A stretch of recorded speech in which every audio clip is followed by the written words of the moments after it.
Hello and welcome back, mostly gentlemen, of our viewers and esteemed board of directors. It's been a long wait since the last video, but thanks to generous support from the United States Department of Homeland Security, Carota Motors is back in business. Welcome to episode 8. Since it's been so long, a lot have changed. First of all, I hit 1,000 subs without basically doing anything. Thank you guys so much for that. I might have to make some kind of special video, but for now I think everyone wants to see a regular campaign update first. We've also had a few hotfix patches. Those gave us another setup of new competitor cars, some more tweaks to all-wheel drive and transmission type balancing, a fix to the tech pool bug I think I encountered earlier, and much more strict safety standards. If you've been watching Derbear's videos, which I highly recommend, you may already know that those safety standards put his whole campaign in jeopardy. Still, I don't think that means any major changes for the course of Carota Motors. The number one task I want to take on in this episode is replacing our Cetriolo with a new, more modern car, because at this point it's getting to be 15 years old almost. And alongside that, we're going to introduce a new 6-cylinder engine family, which will be used in our regular cars, because up until now, our 6 cylinders have really only been for our sports and supercars. We want one that's, reasonably fuel efficient and reliable, so it can go in the trucks and as a premium option for some of the sedans. And of course, besides that, mostly we'll be focusing on expanding our factories, just getting more production of the current cars we have, which are selling very well. And we have to get ourselves out of our deep, deep debt, which is, still $4 billion. Our company valuation's barely gone positive, even though we have a lot of cash on hand. Right now, to sum up our business situation, the first generation of the Caesar is on the way, our proper supercar-ish, I think, and everything else is basically selling quite well. I do have some warnings about no engines being available. I believe what's going on is that the Caesar is replacing cars in some factory which use those engines. Am I replacing the Caprese entirely? I think I am, actually. With the Caprese 2. Yes, the last Caprese 2 factory, or Caprese 1 factory, should shut down. And that will take care of our engine warnings we see here. And every car we have is well into pre-orders. People want to buy them. We need to make more of them. The Canguro is our newer sort of premium car and wagon that comes with all-wheel drive as a standard option. The Coniglio is our small car with quite a few options, and that's still selling quite well. The Cetriolo has not slowed down in sales, even though I did say I want to replace it. And the Caprese, even the Caprese 1 is selling, our now 20-year-old sports car model, who's been replaced with Caprese 2. So, before we jump into things, let's take a look at the comments. I should switch the hood ornament into being a roof antenna. I don't know, maybe I could do a carrot antenna. That would certainly be a unique feature. It wouldn't go through the car wash very well. Although, it does actually remind me, do you guys remember antenna toppers? They used to be these little foam. You could put just the regular ball, or then you could get like little characters. Like I think they handed them out for free at Jack in the Box or something. A foam carrot antenna topper would be just perfectly on theme, I think, for the 80s and 90s. We've got a couple sets of suggestions for Canguro trim names. I think I did mention I was having a hard time coming up with some fun ones. You can browse them here. I'll come back to these a little bit when I'm actually updating the Canguro. But we have the various colors of kangaroo breeds as one suggestion, or a lot of different Italian animal names. I'm going to have to hold on to these in general. Regarding the car side of the company, we have a bit of a schism. I've been getting suggestions for a long time to add something more of a luxury car. One user says something like an S-Class Mercedes. Could be called the Latuga. We also have another user in the comments on the engine question, which I'll be getting to in a moment, who says that I sold the board on the concept of cheap cars, and I certainly did in the early episodes, and we need to focus more on cheap cars. That's the long struggle of Carota Motors here. We can't decide which direction to go. Another user suggests we should make a minivan called the Hestia. Now, minivan is a good idea. It's in between that car and truck, and, you know, I'm sure there's a big market there. Shelby Cobra says we should consider having a proper body-on-frame delivery van as alongside like an SUV sort of thing. Because we'll see soon, when we start to go for the SUV market, the demand for SUVs is basically a truck-shaped car that just goes on the road. That's a little at odds with all the delivery and utility markets. But we'll see what we come up with. Lots of SUV comments, of course. Something like the old Scatola. Well, in a way, that's pretty SUV-ish, because that was our Coniglio trim that just had a van body on it. And a lot of the SUVs that the automation markets might like tend to be pretty close to that, but with seats instead of a van. Got some suggestions looking at the 2.3 meter death body or the 1.8 meter for a sort of unique mini city utility vehicle. Or maybe the 88 2.6 meter for a proper replacement of the Cetriolo. And also, more turbos. I wonder if we can make a turbo SUV work. I don't think they really get the torque that those markets want, but maybe. You don't really know until you try building it. Another suggestion along the lines of let's have the Cetriolo be more of an SUV and maybe bring back a proper truck later. The Mercedes Unimog comes to mind as an example here, which is not something we can quite make in automation due to its very unique wheel hub axle setup. But something simple and heavy duty would be in the spirit of it. It's also a diesel, which we can't make in automation either. And some more names I like. Giavoletto for a supercar, or a supercar engine. Pancration for a utility engine. And a second vote for adding a super tiny city car back into our lineup, which I think the current Coniglio, how small is it? It's decently small. It's not diminutive. Another name, the Illuzione for an SUV. I'll have to come back to it when we get there. And then some discussion on a big question that I left in a pinned comment of the last video.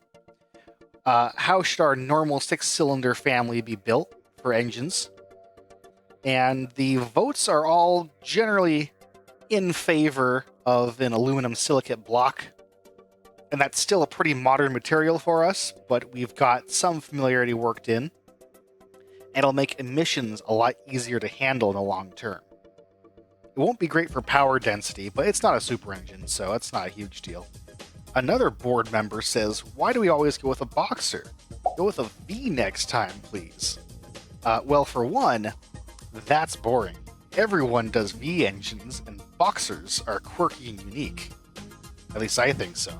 But the other thing is, now that we've been doing boxers for a while, we get a bonus to making them. They cost us less engineering time because of the familiarity. And that's pretty important so we can afford to get that quality up as high as we possibly can. For the sports cars, I'm hearing maybe go with the whale tail or the roof wing. That's a very 80s kind of wing setup. Remember in the last episode, I was trying to figure out what wing to go with. I experimented with those. I like the idea, but I couldn't really figure out how to use the fixtures nicely. I may come back to that. Another user says maybe for the Caesar, a small pink-colored wing, which might be a little more 90s than 80s. I think I'll have to look at some pictures. I think some of the first cars with wings really made them a big deal. And another demand for a large luxury car. And he's speaking my language here. That could be our car to take on Dunbar 3, the coolest brand in the market. So maybe we'll look into it. I'm also hearing, try some Tokyo Extreme Racer Zero music. Maybe I will. So, now it is the summer of 1984 for Carota Motors. What's popular right now in 1984? Well, Van Halen's Jump is a hit song in both the United States and Italy. Again, we see a lot of American rock music on their charts. Also popular in America, the arcade game Pole Position is the best revenue arcade game for the year. But if you're in Japan, you get to play TX1, the sequel with 3 monitors. That looks really cool. I want to try one of those. A big hit in 1984 on Italian television was La Piovra, the Mafia series. Or if you subscribe to the theory that Fruinia and Automation's also representative of Japan, you might be watching Fist of the North Star instead. But enough of that, let's get back to cars. I think I'm just going to wait 3 months for a little more familiarity to creep in from the Caesar that's under engineering. And also see this factory shut down. It should stop the Caprese. So there, we should, now that that factory is shut down, no longer have any factory assigned to the old Caprese. It's done, right? Well, not quite. The engine factory shuts down before the car factory does. But yes, Ia Gastella will switch to producing the Caesar. And the Caprice 2 successor will be all there is. You'll just give it one more couple of ticks.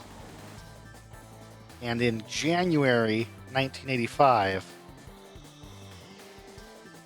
we'll get started with the design of our new car.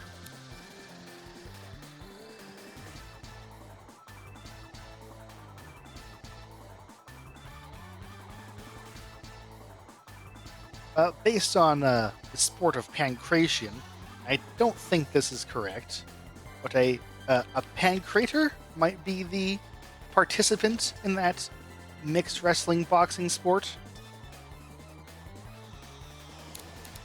And it's going to be a Boxer 6 with an aluminum silicate block. Something here is an early unlock. I'm not sure what.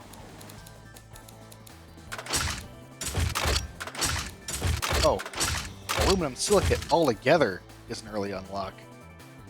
Ooh, that's rough. I might need to wait a little longer. Yeah, the Caesar supercar gets an ALSI block, but we don't get all the familiarity from that until it's done. And if I wait another year, I can get a little more familiarity, and less early unlock penalty. In fact, what I might even do is go ahead and dump another. What's that? 1.2 million? Yeah, dump another 2 million into engine architecture R&D. Now it's a little late to be doing that, and I don't know if we're going to replace our 4-cylinder anytime soon. But if I'm going to go make a new block, I want to go in swinging hard. Actually, you know, I can do even better. I can cheat just a little bit. Let's go back 5 months, because all I did was wait. Let's make the decision to start that R&D in 1984 instead of in 1985. So we're going to wait until the Caesar's done? Until January of 1986, maybe. Can I go that long without updating the rest of my cars? I think I can afford to. Or maybe I should facelift everything. I can do everything separate from the Caesar as well, since it's not going to share any engine families. And the Canguro needs its new trims. So maybe I'll do stuff in different order than what I thought I was going to do before. Instead of starting our new model right away, we'll do a facelift of everything through here. Man, it's a difficult decision, actually. I can either do my facelift for the Canguro, the first facelift, to include the new engine design, or I can try and do it now. Now, let's just price it out. Let's see how long it would take to engineer a facelift of the trims we have, maybe some more trims. So this would mean that the Canguro, earlier we started with a short lineup, and we're going to have to expand from more than 3 trims. And the Disco getting its 3rd generation as well. And we do have some new safety goals that I want to just double check on real quick. So the next minimum safety in Fruinia, which has the 2nd highest, is 30 in 1990. And Hetvasia at the same time, or I should say Hetvasia already does require 35 safety. And emissions-wise, how are we doing? Yes, in the detail stats here, the little timeline of upcoming emissions, I think is still broken. It used to be here. And that's frustrating. But at least the current emissions are 6. They have to meet, we were at 7 for this engine, which I'm pretty sure I thought was enough for whatever reason. Yeah, it used to be there. I can get to it on the hub now, so yes. In 1986, when we were level 7, we're already meeting it, and that'll mean we're good till 92. So WES 7 is the only level we need to worry about for emissions. Now, what changes are we getting? I have the option of trying to go to a low friction cast by default. We went with the Hyper-Eutectic last time because 1, they're much more durable. And 2, they help with emissions a good bit. But I can avoid... they've just gotten strong enough in 1984 that I want the low friction pistons, which are flimsy little things. I can put them in instead, and they're not going to have any penalty. I can't make any more power than what I'm making right now. And I gain a little fuel economy from that, but not much, I don't think. We'll take the car from, what, 29... yeah, maybe not for 0.3 miles to the gallon. I'll just keep it where it is and not have to change anything. Top end quality is very high. Ooh, we can introduce one of the technologies we researched in our supercar, variable valve timing. And that gives us a good 3 horsepower at the top and helps our fuel economy. But it's an early unlock, so it could be problematic for our engineering time. I'll take the quality down a couple points. And yeah, VVT. It's going to make the cams engage earlier or later, depending on where we are in the engine RPMs. Put a cam phaser on there. I can also afford to up the compression a wee bit. And I think I like the cams and springs about where they are. They're still not turbocharged. And they, yeah, a while ago they fixed the exploit. You could get free money by putting negative quality on your not turbocharger. Although really, I think this should just get grayed out when you have naturally aspirated selected. We're still at multi-point fuel injection. And we can afford some quality there, I think. It says 5 tech pool down here and 6.0 in the tooltip. I'm not sure which is more accurate. Let's just get it all the way up so it's equal to tech pool. Or even one more. Very good quality fuel systems, putting a lot of work into that area. And that should help our everything, but especially fuel economy and emissions. Pushing us over 80 horsepower. And I can spend some of that to lean it out a little bit. We're at 31 miles to the gallon now. Gained a couple already. And nothing crazy going on in the exhaust. It's another case where the default 50 exhaust header size is just exactly what we want. I can't afford to shrink the exhaust itself a tiny bit.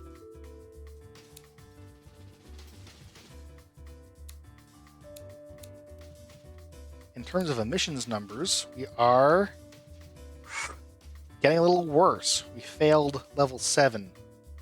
That's probably from me leaning out the fuel. I have engine stats showing instead of car stats.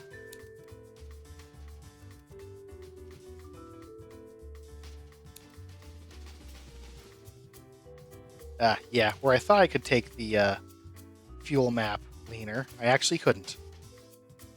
There's that for you.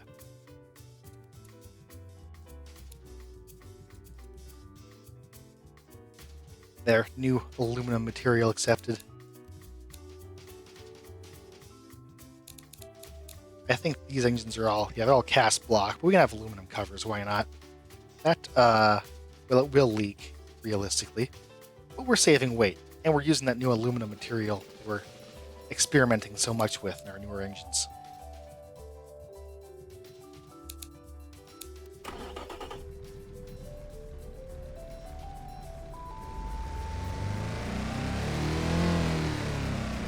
Not a bad sounding little boxer. The car itself, well, let's see. You can always afford to go a little nicer on the transmission. Not changing any options. Still an open diff, still a 5-speed manual.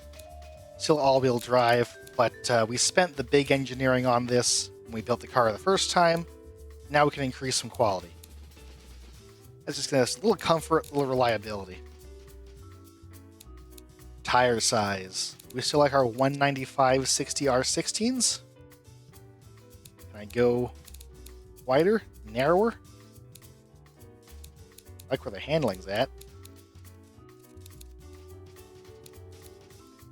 Don't really know why, but again, we're seeing something a little unexpected, which is that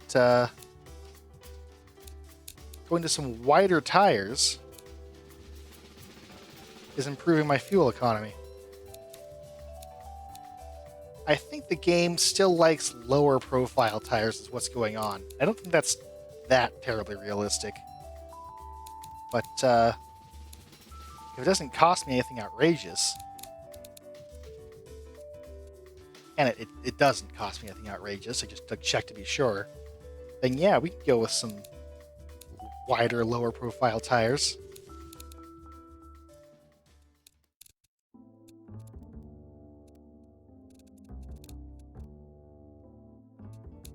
It looks like if I shorten up my gearing a little bit, it makes everything better except for fuel economy.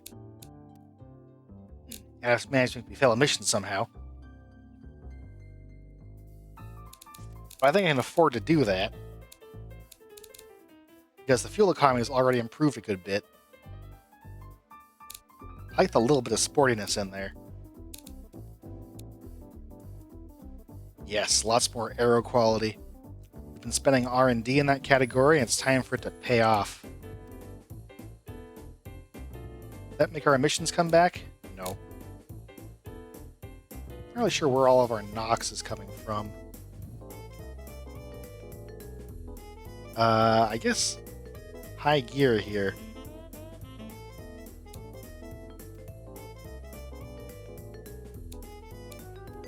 I just give it one bit of emissions optimization. Yeah, that wipes NOx off the map.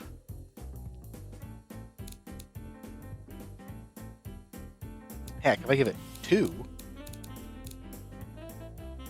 we have a very large portion of our fuel map forced to be stoichiometric, and only outside of it do we go lean or rich, which is some of our highway cruising area still, so it helps with fuel economy.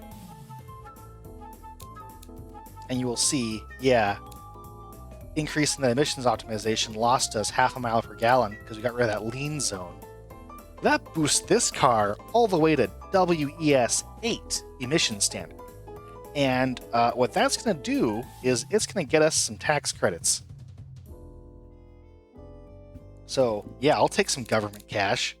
Actually, the way it works right now is instead of getting like a tax credit or anything, you just get paid money straight out when you sell a car, which is even better. 0 to 60 in a blistering 14 seconds. This is still not a fast car. This is a major area for quality. I think we downed the quality because these cassette players were costing us a lot. Or something? Anyway, it was engineering time problem before. Let's put a much nicer interior in here. Or, it's shore up everything. The R&D money is going into testing that nothing in the interior wiggles and rattles funny. That's what's really doing for us. You can see reliability goes up, as well as comfort, and even sportiness. Can we afford to put anti-lock brakes on this car? Oof, it's going to cost us a bit. And I don't want to mess with any adaptive fancy suspension, not for this car.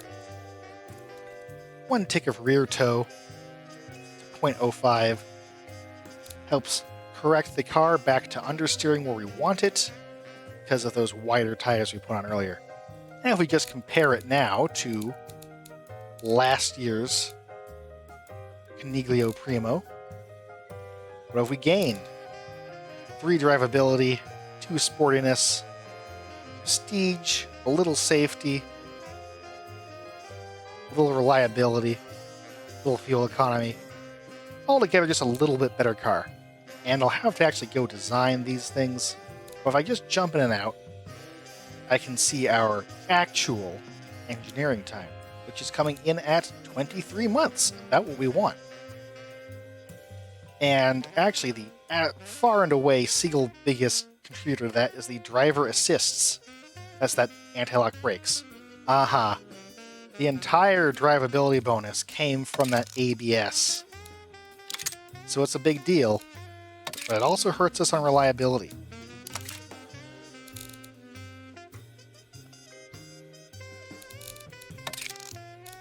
Now, that's like a hard call to make, but the marketing research team here is telling me that the family market would rather have the reliability than the drivability.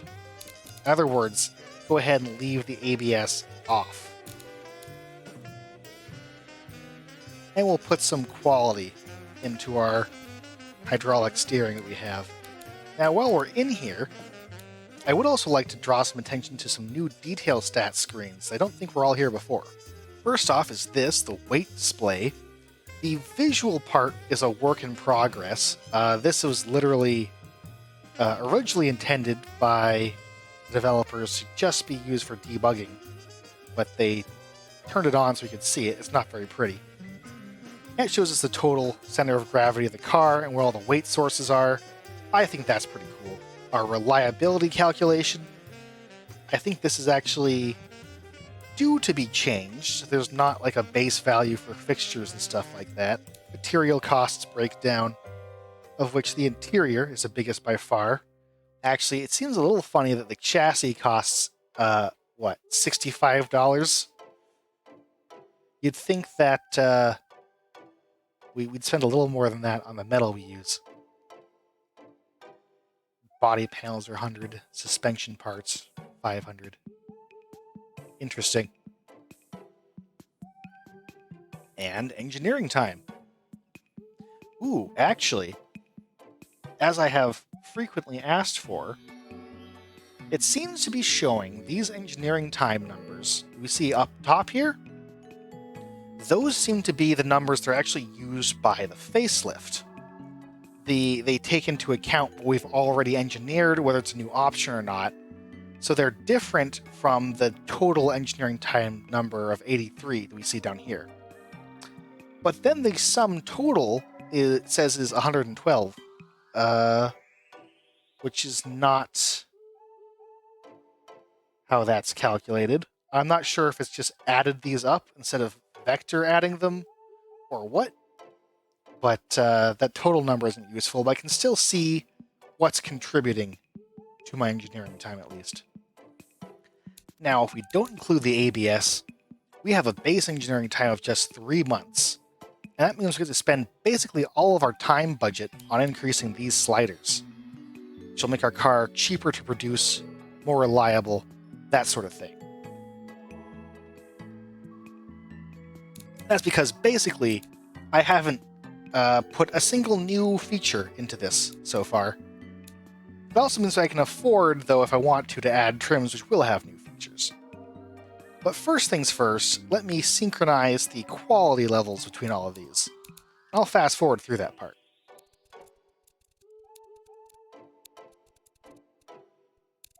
Okay, so we have our Primo, our Wagon, our Elite. What were we thinking of adding? Maybe a Sport, maybe an Off-Road? What we need to actually add is a cheaper one. Now that the early unlock penalty is gone from our standard cassette, we can go down to a standard interior. That should save us enough money to be worthwhile. If I make it a hatchback, it would be a good target for city or commuter markets, which prefer that. I'll need to fix some fixtures.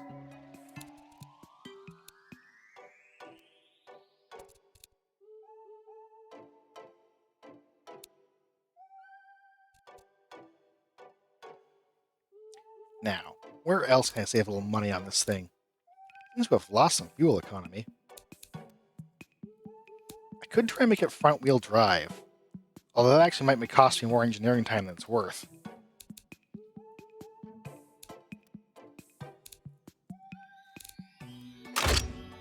It's gaining me a bunch of fuel economy, that's for sure. And it's cheaper.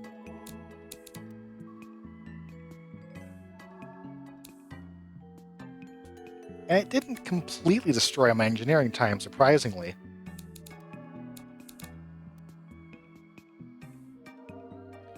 But on the other hand, I do kind of like the idea of even our cheap Canguro being a budget all-wheel drive car.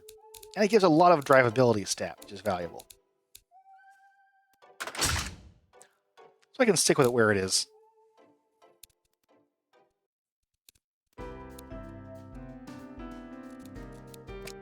We'll go to the hard tires. Sure. And it seems like I can gain on fuel economy by making them the wheels entirely smaller.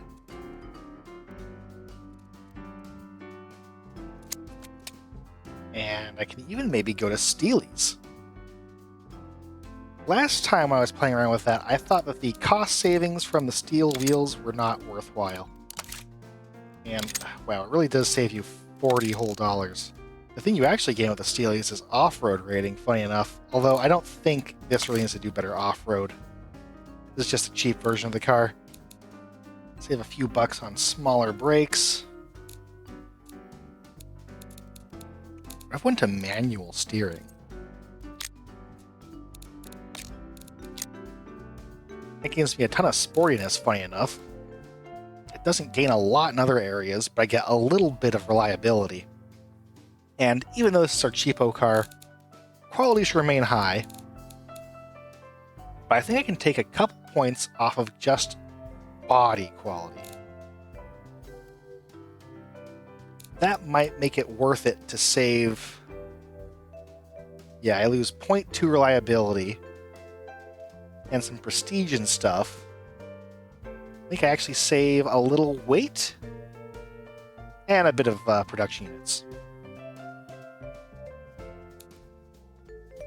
Normally I have to keep the quality the same between all the cars, but that may be one category where it's justified.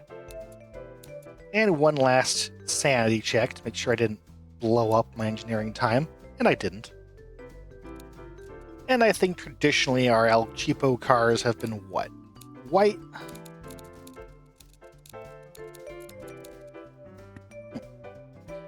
Wheels are poking through the tires. That's an advanced trim thing. And I don't think I need to make a ton of changes visually, but that white's a little too bright for this car. I don't think it works. That's the color. Much better. That looks like a cheapo car color. And since we changed to steel wheels, there they are, your Steelies. Ah, yeah, there's the fuel economy wheels. They don't get painted or anything. They just slap right on there because it's cheap.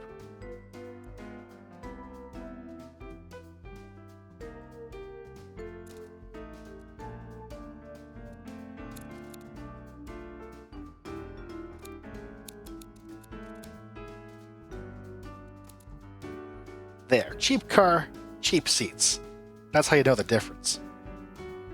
And I might lift some names from the comments. Primo becomes the Marsupio. That's just kangaroo, but again, marsupial. Excursione, I think I may still like that.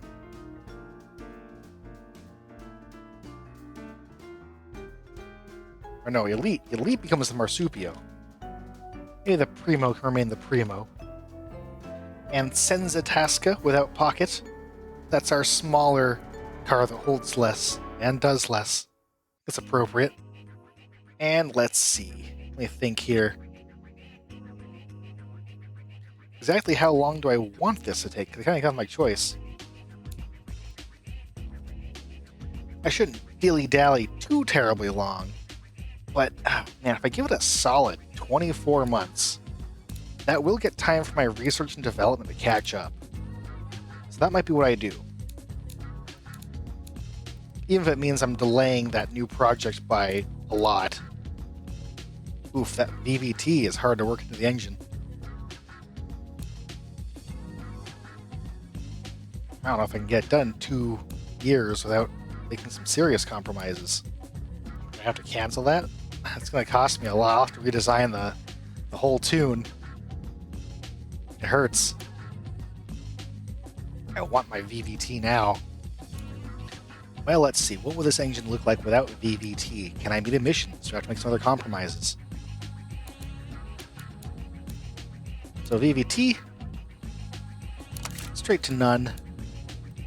Gain some top-end quality in exchange. Maybe a lot even. Still hitting WES8. We lost a couple horsepower and some fuel economy, I think.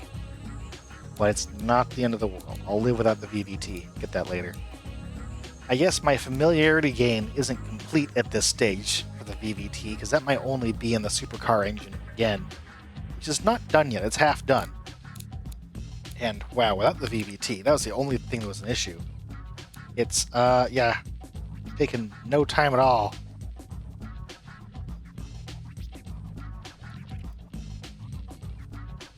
This is a little backwards.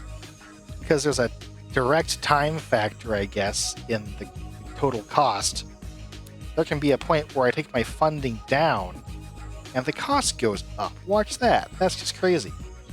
And at some point it inflects as I add funding and rapidly climbs again.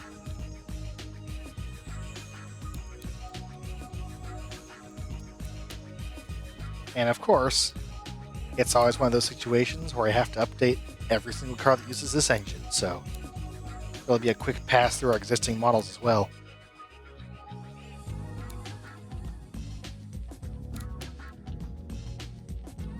Now last time, and we have added a cheaper trim, last time we weren't overwhelmed with pre-orders, I don't think.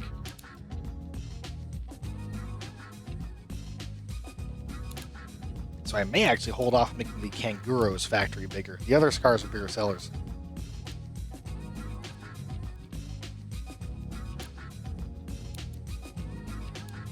Now prices. I'm trying to tell if those are based on what I had put in before. I think they might be. In terms of absolute price, or if it's in terms of margin. They've changed drastically. So currently, cost to dealers for an Elite is, yes, $21,000. And $16,000 for the other ones. You can bump the price on the Elite.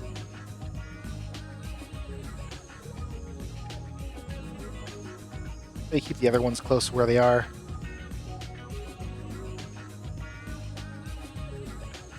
Seems to be telling me, the forecaster, that if I charge more money, I'll make more money. And I don't want to underprice it.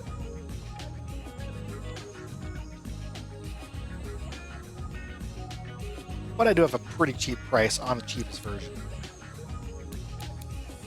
And it's estimating that my medium 3 factory will be about the right size. It'll be running 2 shifts-ish, or a little more.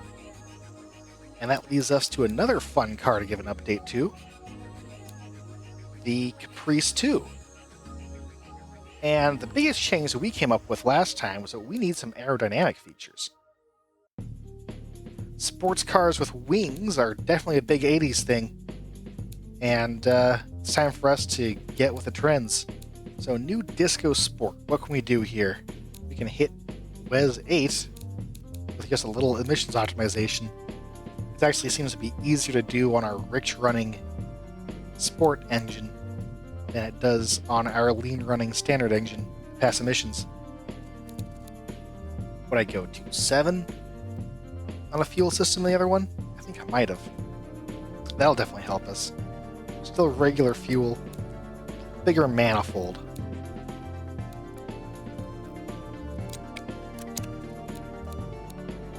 And another change we're going to force some stiffer springs and rev the engine out a little bit further. Hypothetically, VVT would be a big power boost, but we already saw that we can't really afford it right now. And of course, our sport engine with its cool tubular headers. Even for being medium length, they seem quite compact. I guess that's just how it is with a Boxer. And little fuel rails. Having a whole fuel rail like that for 2 cylinders actually looks a little funny. You always expect to see the fuel line go straight to each injector. It's probably what it would probably... That's what I imagine it looking like for an early fuel-injected car. I don't know if that's actually accurate. And we see a similar story. Rather than having a lot of features unlocked for the car, what we more have access to is quality sliders. That's most of what we're going to give it.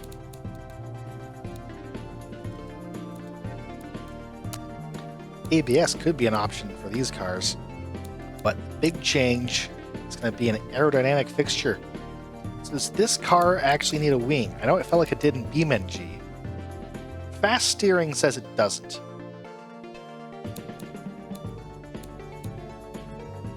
It might be that only the upper trim gets a wing, but I'm just going to throw any wing on. That's not period accurate. It looks kind of sick. It's not period accurate. Throw that on. See what we see in terms of stats. And without any kind of lip on the front, the front wing angle slider does nothing to our performance, but it still affects our aero engineering time, which is a little dumb. And if I have a wing, but at minimum angle, it looks like I gain a tiny amount of drivability. What if I add a lip as well? That unlocks the front wing angle. You see like a 0.1 improvement, sportiness, and not much in drivability. I'm not sure that any of that's worth it. On the other hand, our Elite, this is one that kind of felt like it needed the wing. First, let's make sure we have that quality where we want it. And just at a base amount of time, 18 months is what we're looking at with the anti-lock brakes on these cars. Now our goal is 24, so we're doing great. Now a wing. I don't know if I can do the roof wing on this because the roof is just so far from the trunk. And those might work a little better on like a hatchback with a steep window. This is a long, shallow window.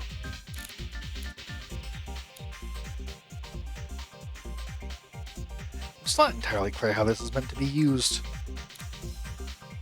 It's like this attaches to the bottom of something.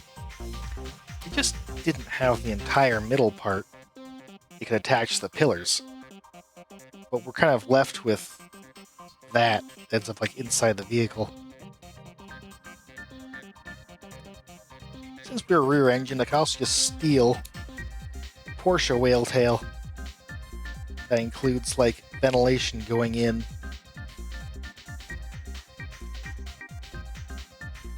Mostly should be up on a window a little bit, but it looks a little funky. I'm not sure it blends. That's one option. And if we're going aero, we will put a lip on the front as well. just a subtle little thing. Now then, what can the aero features do for our stats? I didn't hold to compare before I put them on at all, but probably want to end up with like a low angle.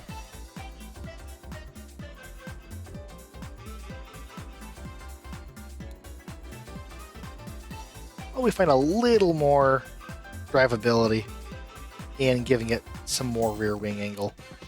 Moderate, mild. This is what you'd expect from a wing that's basically flat on the bottom of the car, even though it's quite large. Now, if I'm not wrong, this is the only car currently using the Gladiatore, so we may as well update that as well.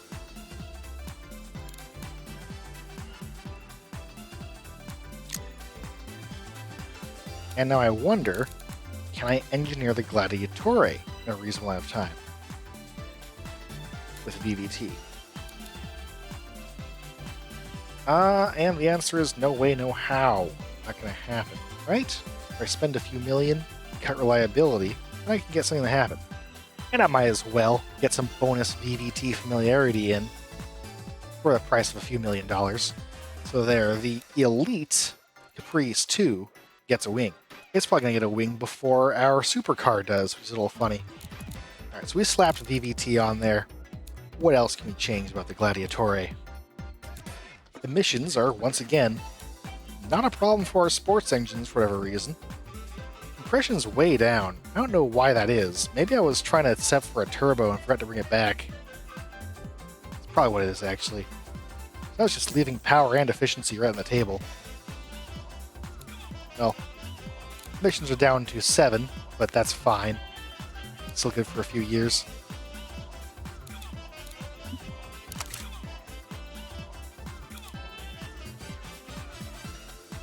The Gladiatore is running into durability that is limited by the engine block as we make more power. I forgot about that. What did I use? Olds aluminum, not ALSI. And it's a pretty old block at this point. It's actually kind of sad that our big sports car engine can't really make 200 horsepower.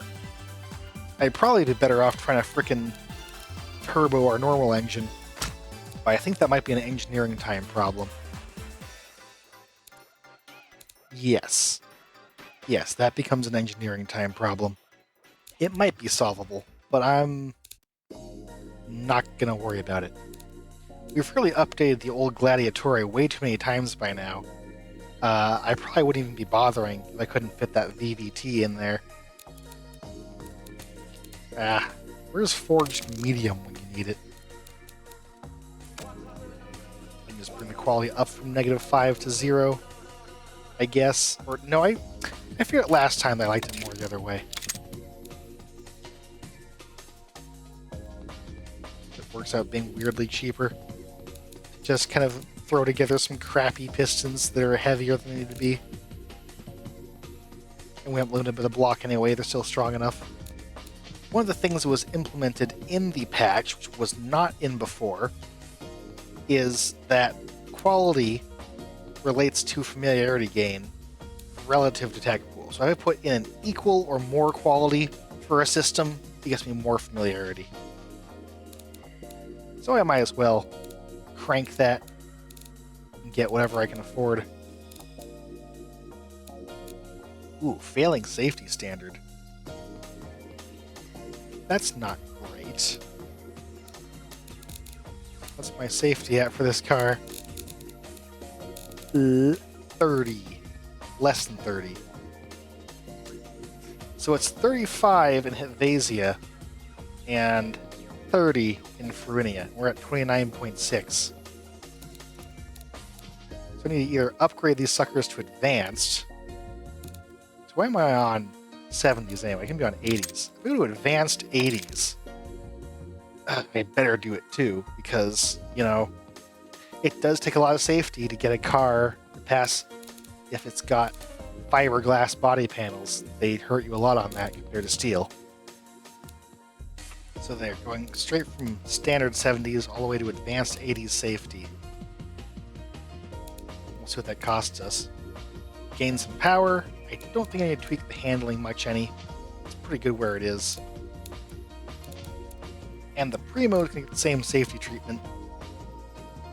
Gotta bring our cars up to standard. So comparatively, what are they getting? Standard 70s. Dashboard controls and door handles. Bumpers, seat padding. Front and rear crumple zones.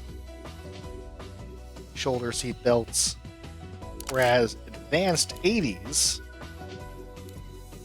inertia reel seat belts.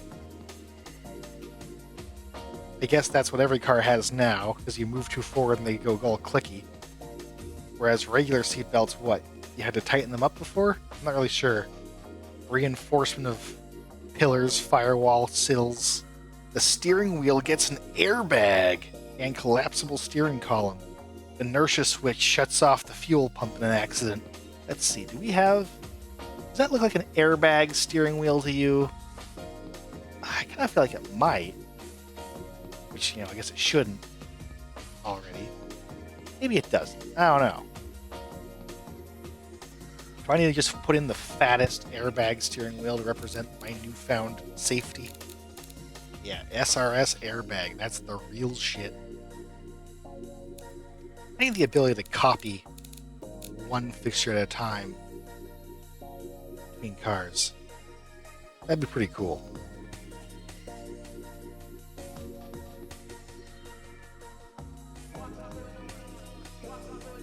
There we are, a new Elite Caprice. Now passing even the most stringent Bayesian safety standards. Almost. The luxury interior passes. This one fails by like a tiny amount, but I think that just gives us a small desirability penalty and maybe a fine, and not like outright bans it. If it's just banned at Helvetia, then we'll have to live with it. And there. Set up to go in 24 months with an improvement in tooling. Not bad.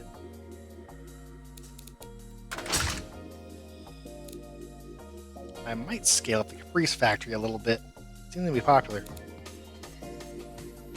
Cost me some money. Whatever.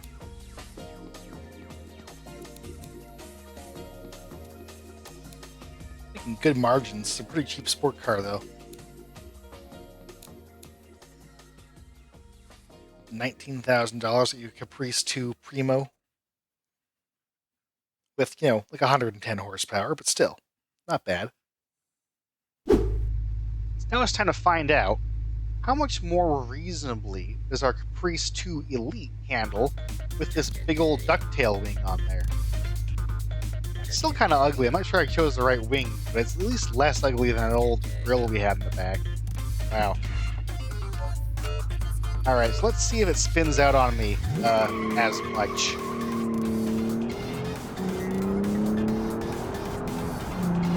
I want to say the horsepower is similar, but the new motor feels a little more zippy. Ooh, yeah, it comes back under control once you get the back out a lot more nicely. It's actually a little closer to the balance of the slower, older Caprice 1, which I liked. This feels a lot more like a reasonable-to-handle sports car. I'm not sure how much of it's the aero and how much of it's other changes, but it's making a big difference.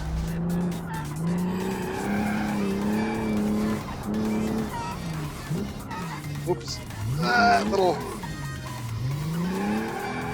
bit of the initial D gimmick again. Not on purpose, I swear.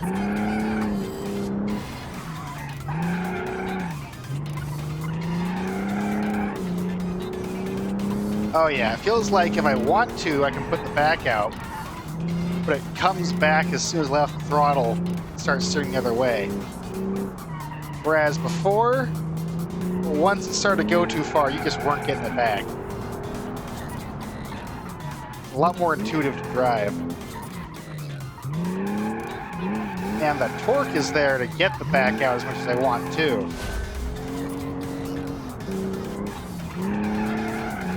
Oops, oh, a little too much. That is not what we call the optimal racing line. And I gotta remember to watch out for the snow up here.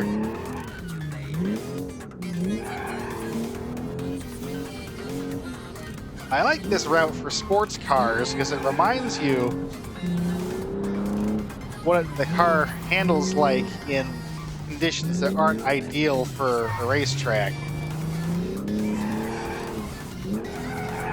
2 minutes and 4 seconds. I think that's actually slower than my old times. They got cleared off the board here with the game update. But I'll put that down to new BeamNG grip mechanics for automation. Cars probably had too much grip before, but it felt good. It felt very fun to drive. So I'm calling that a success, since the previous facelift of this car was kind of uncontrollable.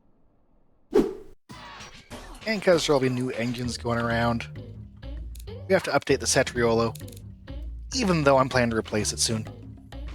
Now let's see, our truck disco engine has a little bit different tune to pass emissions. Can we just launch all the way to WES8 like the other ones with enough emissions optimization? The answer seems to be yes. And we can even bring some compression back. Only it's one of those situations where even increasing the fuel system quality causes me problems. So, whatever, who cares? We just keep aiming for 7, that's fine. And I think these trucks are also going to get a safety update. To just standard 80s should probably do the job.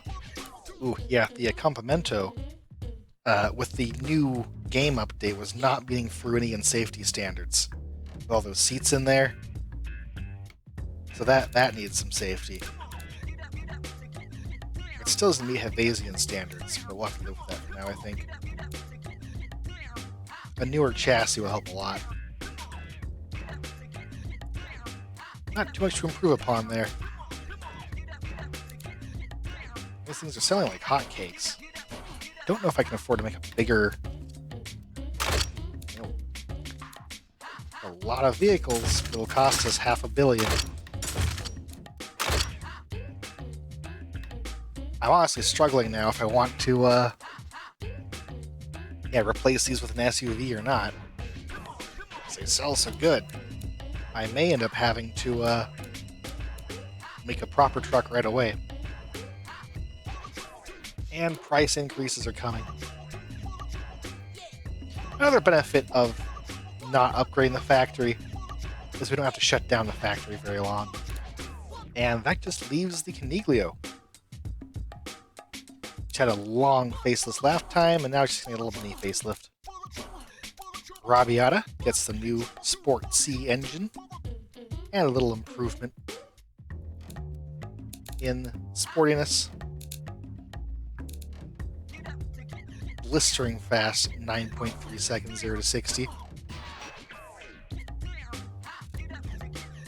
And just a fat chunk of quality Slater on the drivetrain there. We don't need to skimp on quality for our manual transmissions. They're very cheap to make good. And a little quality here and there, a little size. Rear drum brakes. We're trying to help with the brake fade that comes with those. I'm sure disc brakes would be a popular aftermarket modification for a car like this. WES 7 in this car. Funny enough. Gets worse emissions than the sports car does. This thing already got a wing, didn't it? Forgot about that. Ooh, cassette time for all the Coniglios. I forgot that we kept them on 8 tracks? Yeah. Because they were an early unlock a while ago. And now these cassettes are super cheap for us. Huge upgrade in comfort and prestige. And safety, we're doing great. We are, of course, honestly on the best safety already we can get, so that's not a surprise. And I've got to make sure each one of these cars gets the new engine. I don't accidentally skip selecting it.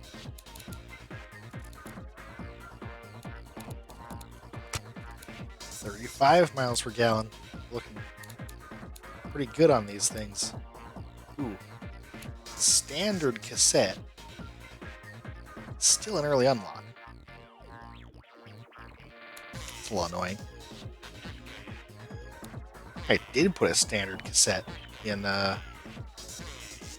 what? The Canguro cheapo trim. 36 miles a gallon. Also very impressive, although you should keep in mind that those are world emissions standards numbers and not EPA numbers.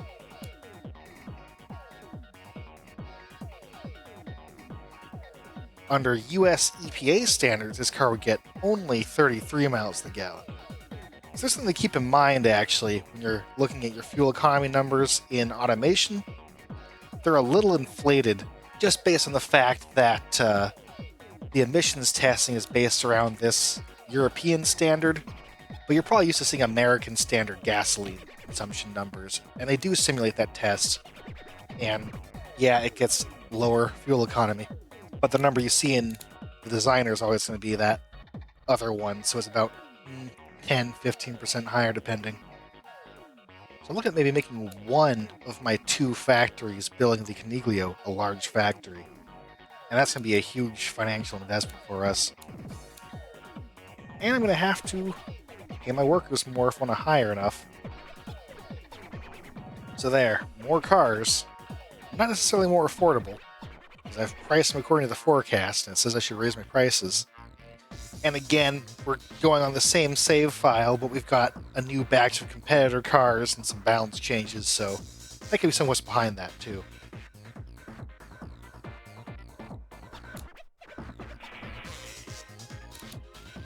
It's looking very expensive.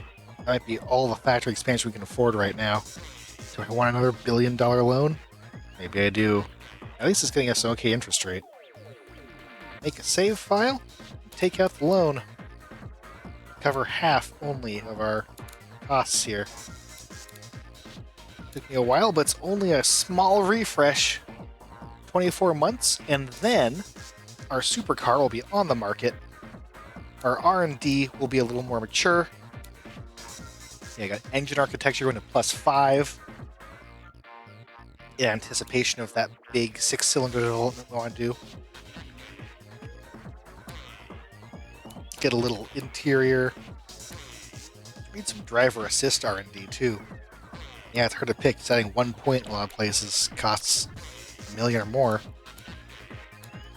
There's a big multiplier once you have it spread out over different stuff. Of course, if you look at our total expenses, marketing and research are both pretty small. And marketing. Should I spend more on marketing? I feel like I'm selling all the cars I'm making quite easily.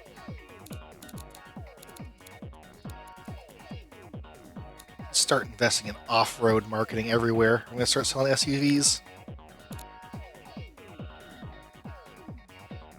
Ooh, kerplunk. And see my income go down by 10 million.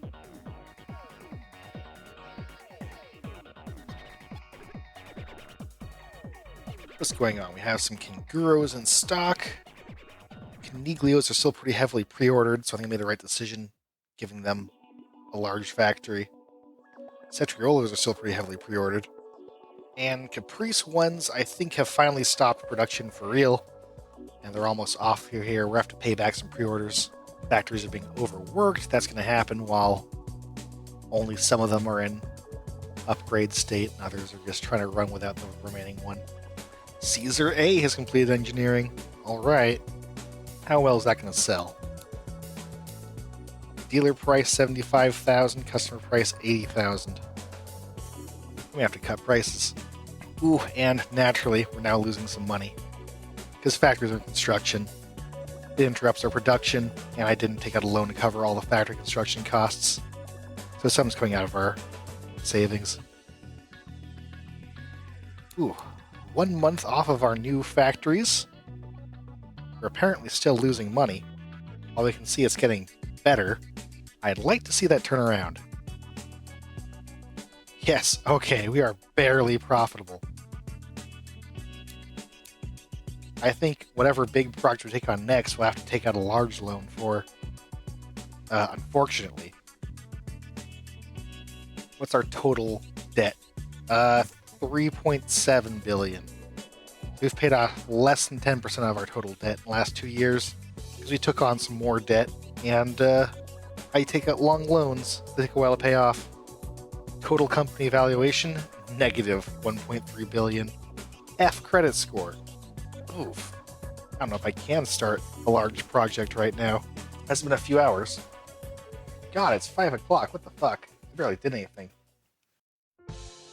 Well, it sort of feels like the right time to be starting our new SUV. Although, I might be making a mistake if I actually cancel the Canguro, consider the Cetriolo, considering it's our best seller. No matter how old it gets. And our loan will probably have a bad interest rate because we have a bad credit score, barely turning a profit. I'm hoping we'll see sales come in. But we're going to need the new engine family and probably new model by 1992, when the more stringent emissions regulations come in. Because with the current engine and chassis, we are not getting that Cetriolo to pass emissions. We might be able to do it with the old chassis and a new engine, but safety will still be a problem. So my goal, I guess we'll see if I can do it. My goal is going to be to make one car that can do everything the Cetriolo does, plus being a good option as an SUV. Oh, we did get this this mini SUV as an option. I do like that, but it would only be an SUV for off-road, maybe. It wouldn't be a good actual utility or delivery vehicle, and delivery is kind of where our sales are at. We go back to a little older body. Maybe the not quite the smallest one, but pretty small SUV. We'll build around the SUV first, and we'll try and get utility and delivery out of this model. So steel, ladder frame. I may or may not have cut the part of the video where I tried to do this earlier. Explain what I was doing already. But ladder frame, more durable, cheaper. We're going to put some double wishbone suspension in front. I think our other van was... It may have been solid axle in front, but this will be a good compromise. And solid axle, I'm going to start off with leaf. Again, last time I checked, these leaf springs are like the only way to get a good cargo capacity. And if you use the coils, they're surprisingly poor, but much worse than you'd think they would be. That may have been changed in the balance updates, but we'll be comparing that later. And get some chassis quality in here to keep us competitive, but less than our tech pool, because we want to get this out in a reasonable amount of time. And this will be time for our new engine. Pancration was suggested as a name, which is an ancient Greek sport that's a mix of boxing and wrestling. I don't want to call it the pancration, though. I'm thinking pancrator. I don't know if I have my grammar correct. Would be maybe what you would call an athlete who does pancration.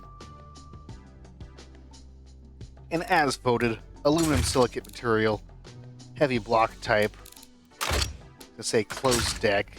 Graphically, these are both closed deck, but I think they said the lightweight might be like an open deck design, in theory.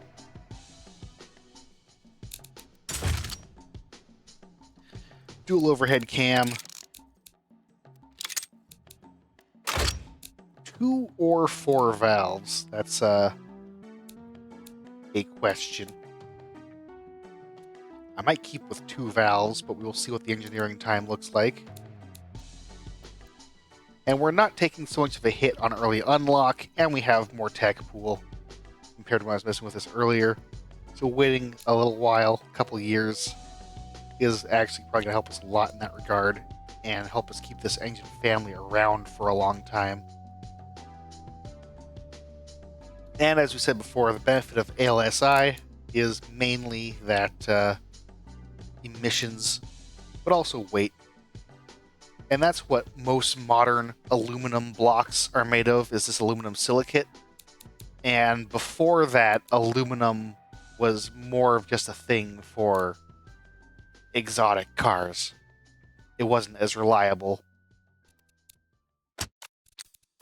And we'll be designing this for the truck first, but hopefully I'll be able to get a premium car variant and a sport variant. I like to fit this into the Canguro as a premium option. We'll get our VVT in now, and since we managed to facelift that into an engine, or two, we now have 40% familiarity, so it's a lot faster to engineer this. That's part of why I did that, not just for the benefit of those engines, but the benefit of this one. Default tunes would be low cams and lifters. Size. Default 3 liters is probably where we're going to start off. I'll tweak it once I can see some graphs. Multi-point fuel injection, that's just the only option. And we're still sticking to regular gas because Fruinia does not get premium gas very early. It's coming along soon, but it's not well available yet.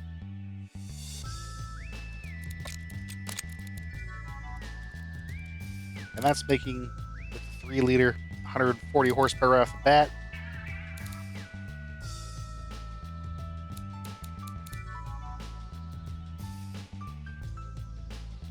I'm not sure how much I can fit in.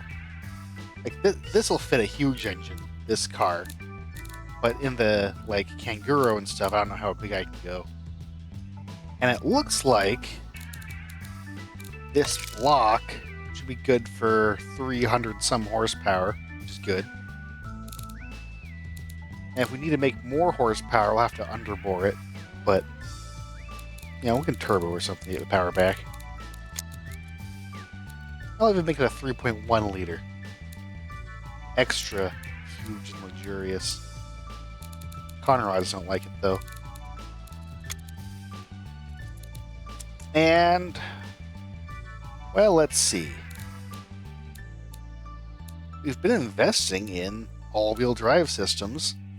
I'm not really sure what all the pros and cons are of the different systems in terms of automation stats. I'll have to compare them, I guess, once I have the car put together. And wow, we have always done manual transmissions, even in our trucks. I guess we'll stick with that for now. Although, truck people, I think, do like automatics. We may have to offer some at some point. Manual locker, get some off-road capability in there.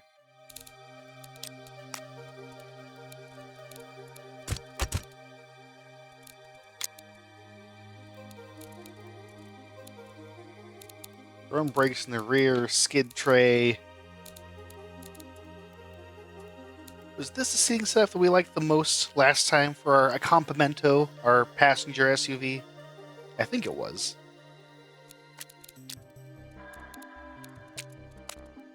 I'm going to try to get anti-lock brakes in from the get-go.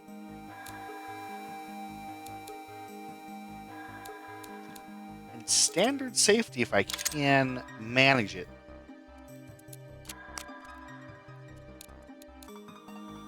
Stats are looking...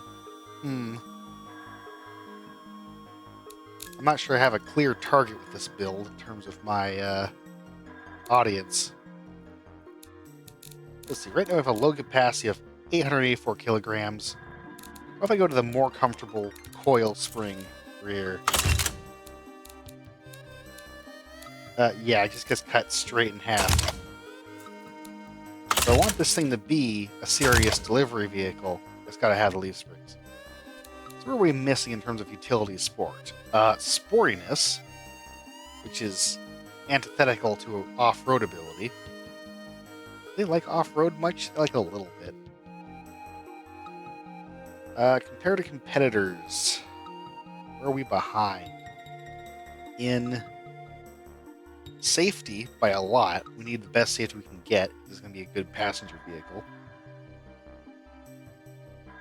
We're behind the sportiness. We're ahead in drivability and prestige and practicality and off-road.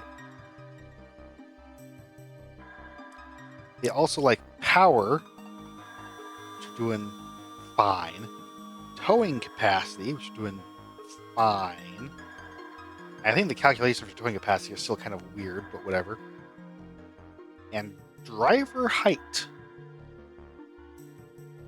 They want to physically be high up, which I guess makes sense, actually. That looks a little better, doesn't it? It helped my practicality, it hurt my practicality. Where's optimum practicality?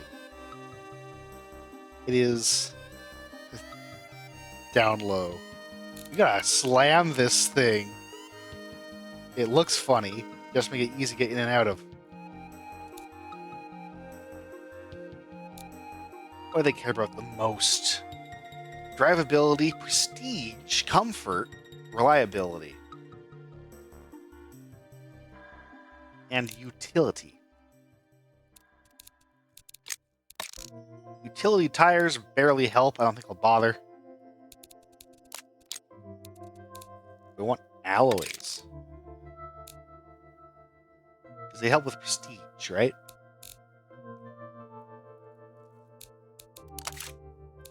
Seems to be kind of a moot point. May as well go with Steelies.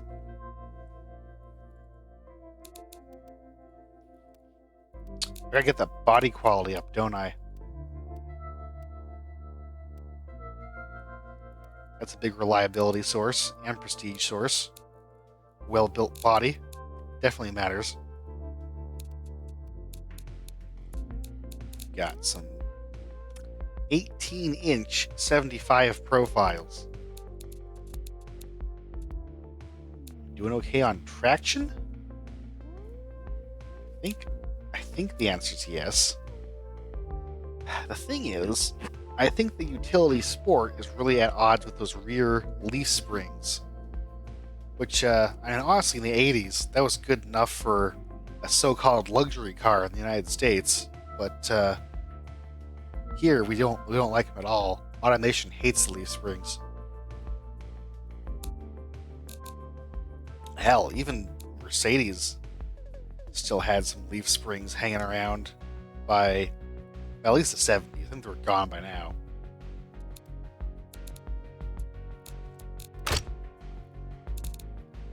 Automatic transmission would help us in this case. Not really sure what I want for the gearing.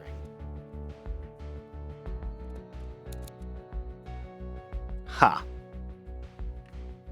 Off-road traction tests, I assume that implies the lockers are in. Give us poor scores in mud and snow. And none when two wheels have no grip.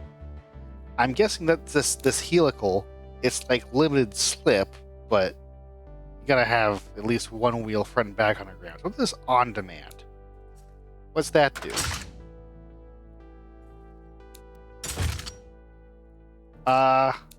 Nothing?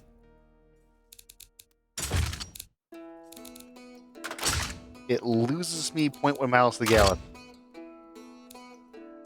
And it costs a lot more to implement. I can't really say otherwise what the point of on-demand all-wheel drive is. Sometimes known as part-time all-wheel drive is rear-wheel drive. And it locks in. There's a clutch. It goes on when wheel spin is detected.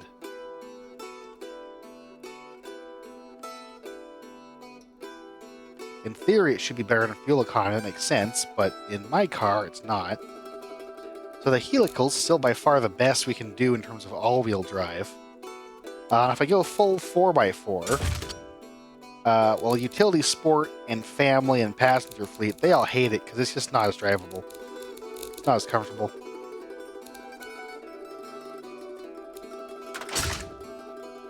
Yeah, it's rough because, like I said earlier, I really want to do well in this utility sport market.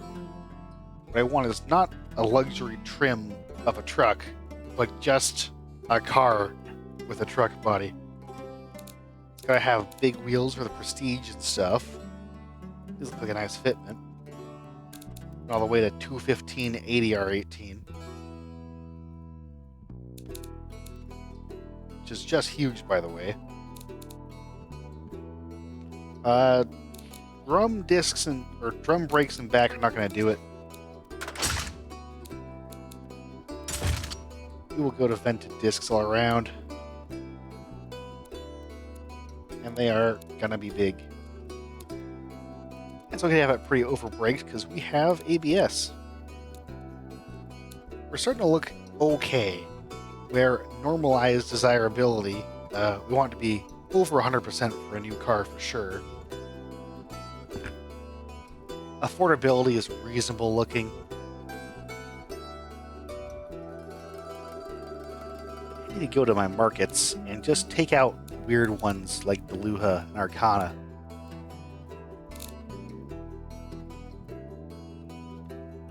Because who has the size in sport utility? I'm guessing Gasmia.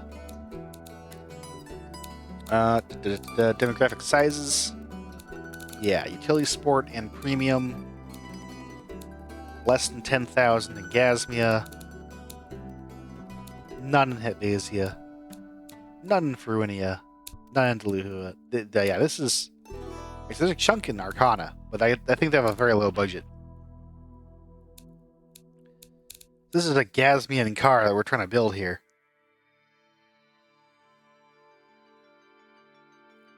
Where the minimum safety is only 25.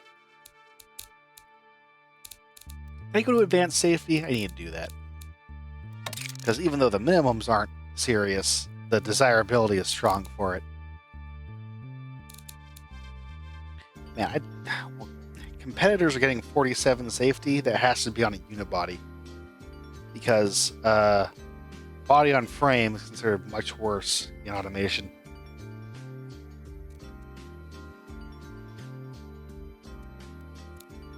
And there is an optimum gearing setup here. Where we have a low top speed and a low first gear. Helps them take off easily, I guess. Big bonus to this utility stat. And towing capacity, I think, actually is helped by that gearing, too. That's a factor. So that's looking, honestly, again, just like okay. Luxury interior, then they really like it. Well, that's kind of crazy. We're making some kind of proto-Cadillac Escalade with that. I want this to be somewhat affordable. Now, what else do they want? They want a power number. They want their engine to have a lot of horsepower, apparently. Can I get a little more out of this? I don't want to really have it be... What matters is torque, right? We want to do this down low end. And power, increasing the peak here, tends to sacrifice that and move everything towards the top end. We can grow our engine a little bit to a 3.2. I think they like that.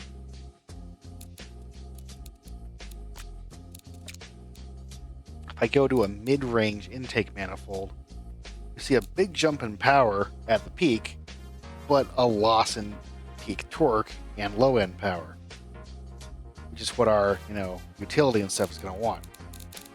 Family utility thinks it's going to be too cheap. Yeah, right. Also, we're also at WES 6. Let's just slap some emissions optimization on there. Probably want to hit 8. And bam, we hit 8. Even with this big truck and all-wheel drive.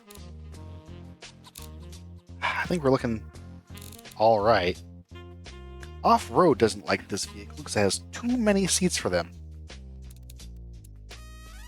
They still get a penalty even if I make these collapsible seats.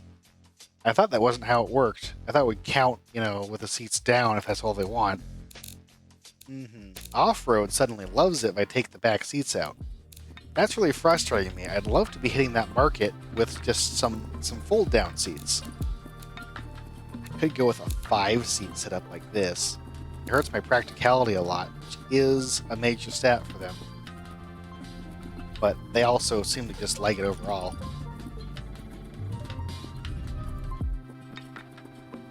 It kind of hurts me.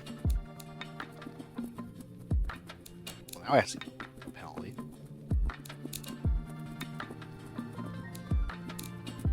I guess part of the factor is that, adding these crap seats in the back hurts your overall comfort score by quite a bit. Nobody really likes the fold-down seats.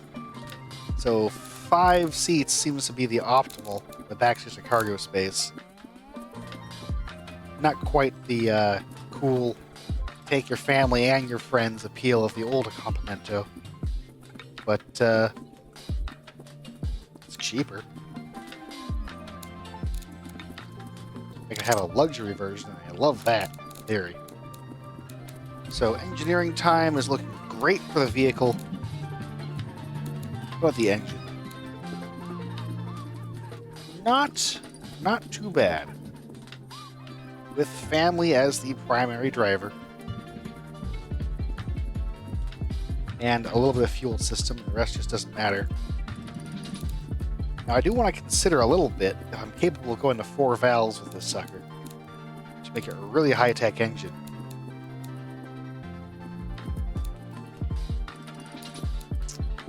I even have more familiarity with it.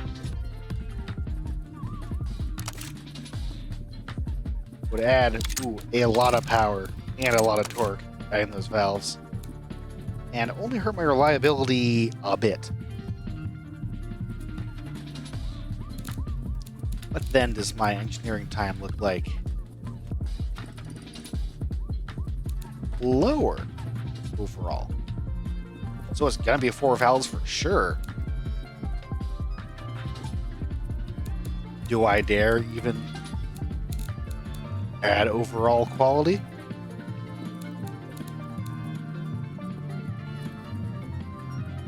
$5 months? Yeah. I think I can make that work. This will be an extremely good engine. Plus 4 family quality, dual overhead cam, 4 valve. That might last us for quite a while. I temporarily name our model the Illuzione. Not sure if I'll keep it. And our passenger variant, the Accompanimento, still, even though it's lost some seats. This is our utility sport, and to a lesser degree, family utility. Pretty poor in passenger fleet. Why is that? I had to go to the car to see that. Passenger fleet, it is good drivability, amazing comfort. Is it poor on reliability? It is, by a little bit. And fuel economy, which passenger fleet cares about a lot. Well, that's stuff we can make up on later in facelifts, I think. We can catch up with the competition. Yeah, with the added power, it's the Utility Sport and Utility Sport Luxury pretty well. Off-road is bad. We lost off-road score. We were doing a solid green in them earlier, I think. Poor off-road, really? With our all-wheel drive, manual lockers, and skid tray and everything? Kind of crazy to me. Well, let's say if we went to solid axle coil, we go from 1,600 to 900 kilograms. And, suddenly, off-road loves it, utility sport loves it. The only real downside is the loss in cargo capacity, which heavy utility will care about. Regular, maybe not so much. We're doing okay at 900. I can try sticking with this for now. I can throw another point of quality in here too, because we're doing good engineering time. So 44 months of the vehicle, we'll increase that. 65 months of the engine, decrease that some. We'll make them meet up in the middle. I'm pretty happy with our engine here. I think that this big old 6-cylinder will last us a long time. Gosh, it might even be a good time to... Well, the problem is, like, the time is right, to update our engines and stuff. We got the engineering for it. We haven't got the money. We're gonna have to take this all on loans and hope that our income keeps coming in. Man, I guess that before I go make other trims, I've got to design the exterior of this thing. And once I do that, I'm pretty committed. Even if it sucks as a utility vehicle, I might still have to use it. I also wish I could have leaf springs as an option. Also, I'm rocking the 20 FPS. I don't know what changed in my settings. This should be running better with no fixtures in the car. Ugh.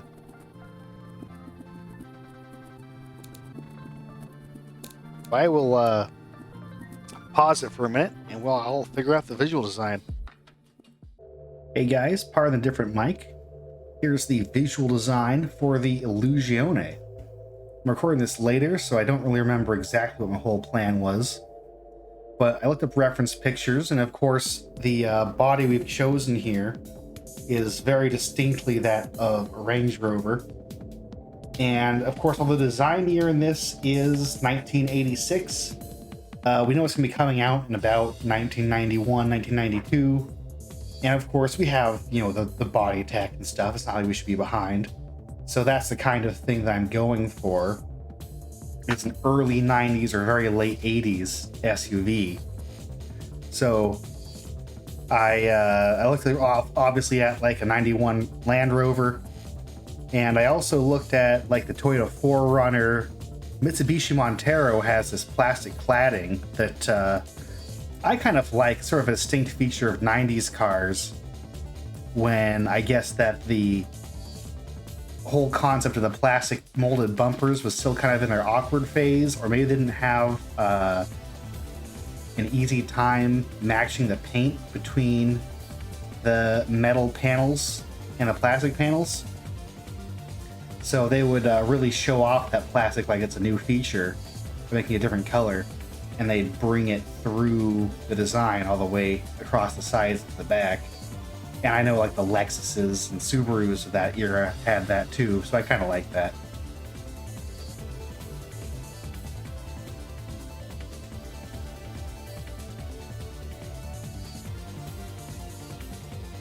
Not sure what I abruptly felt the need to tweak. I guess I'm tweaking the ride height there. The front bar from factory might be a little absurd. One of my reference pictures of a La Forza Prima is kind of an absurd SUV. I think I saw on like Doug DeMuro's show or something probably. That has a front bar like that, but I don't think it's actually factory in retrospect. But it makes it look a lot more serious and aggressive. Maybe we can imagine that's an option. I don't know if there were a lot of SUVs that came with that on every single one standard. Of course, you have more plastic running the length of the car. Plastic's new, plastic's cool in the 90s.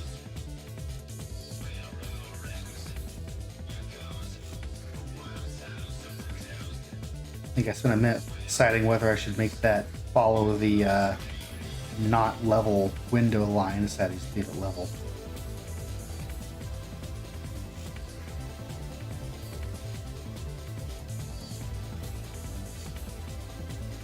I'm using the, I think fairly new at the time, I recorded this quite ages ago, extra wheel fixture that copies your size and, all the characteristics of your car's wheels for this spare, or people also use them for like extra axles.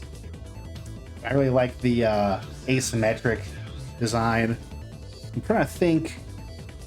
I feel like I looked at some vehicle that had that.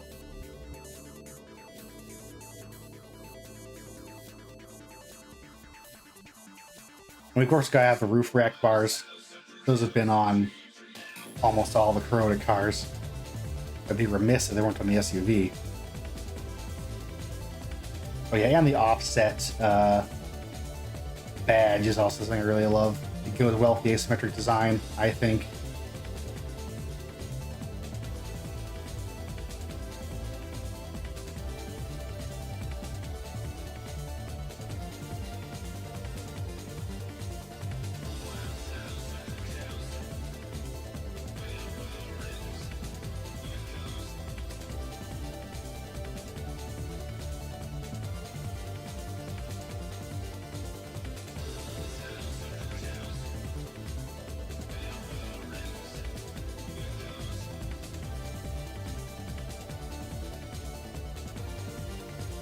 Oh yeah, spending a while with the advanced fixture controls too, just trying to make all the interior panels fit. Of course, it's nothing too crazy. I'm trying to use as many large pre-made pieces as I can. I hate messing around with lots of primitives. Feels like you should be doing 3D modeling software, but you're just doing that with like extra steps.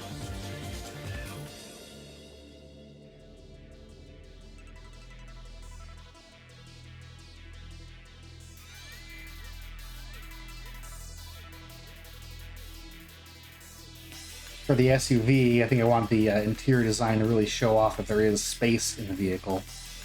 So I decided not to go for the usual parcel cover that saves the day in terms of modeling the rear and actually cover up the wheel wells and stuff. Although it still ends up being a lot more cramped than I think probably the real life, equivalent of this car would be. And once again, airbag steering wheel.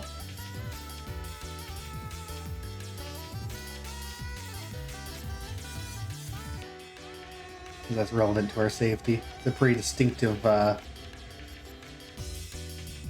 time when all the little spindly steering wheels went away in favor of these airbags, and they were not small at first either.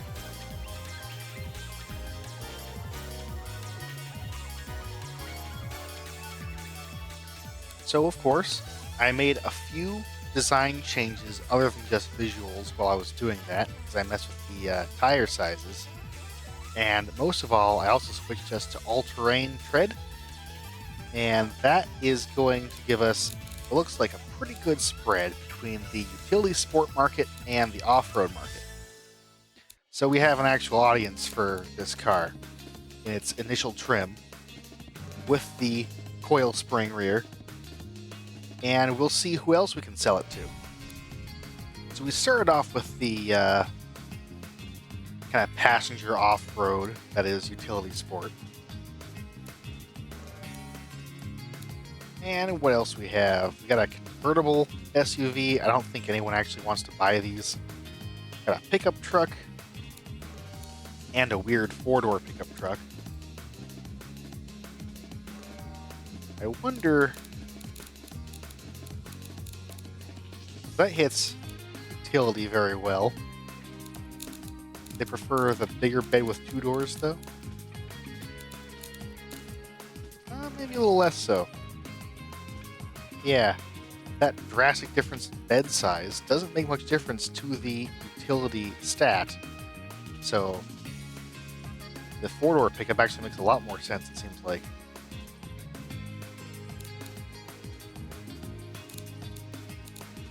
But besides that, we also have the delivery van.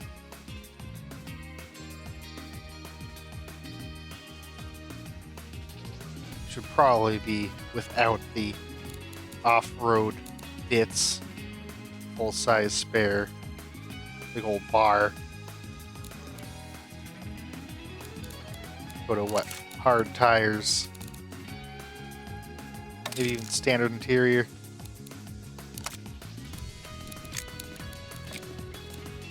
And we're not scoring too great in heavy delivery on, I guess, lack of cargo volume, maybe. But it's doing well in light and medium delivery. It seems pretty hard to make a delivery truck that doesn't sell well, so that should be kind of in the bag. If I just stiffen up the springs a bit, it does appeal a little more to the heavy delivery market, too.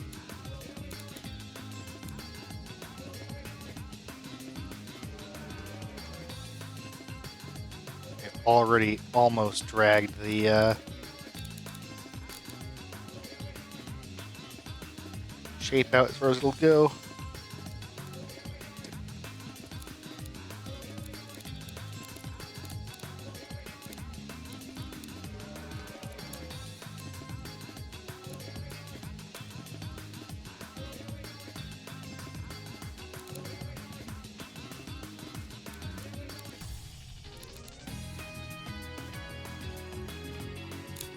I might stick with a premium interior for the truck.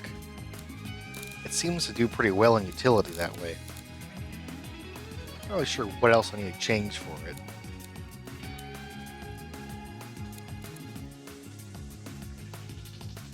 And once again, they're asking for a narrow difference between the bottom and top gear, even though they want, of course, a low gear for taking off with cargo and a high gear for gas mileage, because we get a reliability bonus as they get even closer together.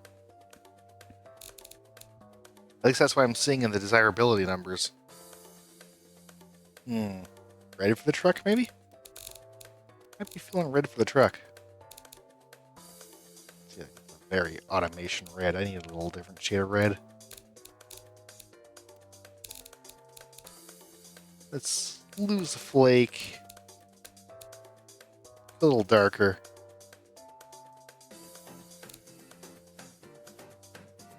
There's a red for us. I like that with the white wheels, really pops. I feel like there could be a higher score waiting for me in here if I tweak it, but it could do for now.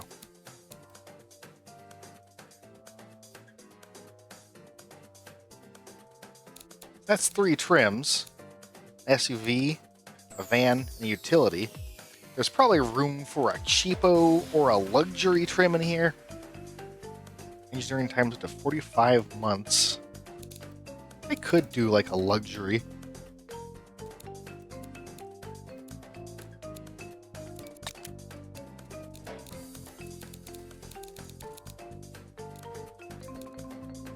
There. The stupid hood ornament. Why not?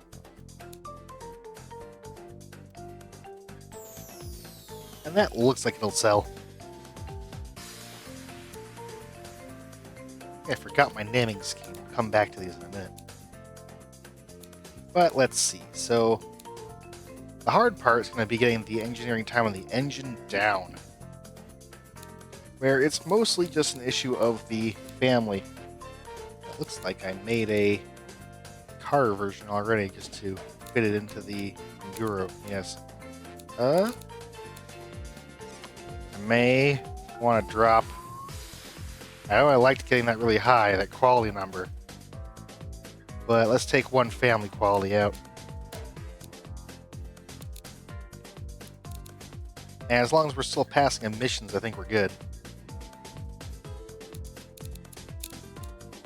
Yes, pass. Let me check the truck too. Yep, it's a pass. Alright. I can't afford to take that quality down. Sadly, we just can't make the engine quite as awesome as we'd like to. I think this is pretty much spot on as 60 months. If I bank up some funding, get to 56 months. So a little less than 5 years to get this out the door. And it looks to me like we would be needing to make a new factory for this. Or I could try and replace the Caesar, because it has a large plot. Now, let's see. 56 months. We can get a little more tooling. A little more reliability.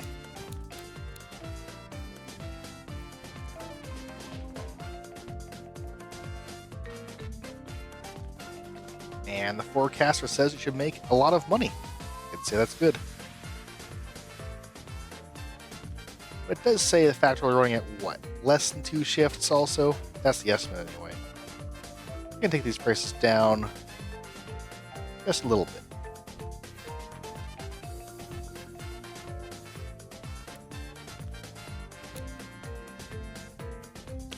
As of now, the Caesar supercar is using its own engine. I might see, well, the engineering time is going to be a problem. It'll probably bump me up at least a few months. I might consider canceling that supercar engine and putting in the new 6-cylinder. I'd like to. That may have to wait. So this is the new Illuzione, our proper SUV, with all-wheel drive and a 6-cylinder motor for the first time available in non-sports cars.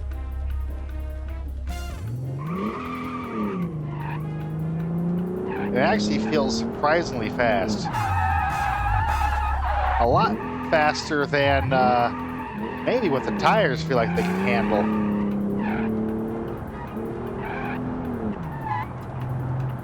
That's partly down to more recent updates have reduced the grip of automation cars in BeamNG by a good bit. It's supposed to be more realistic now. They really had too much grip before. It's the conclusion people had. So putting aside that it's easy to slide everywhere, I mean, it feels good. It's a very responsive car. I'll have to find some proper dirt to drive it on, though. Ooh, yeah, very slippery.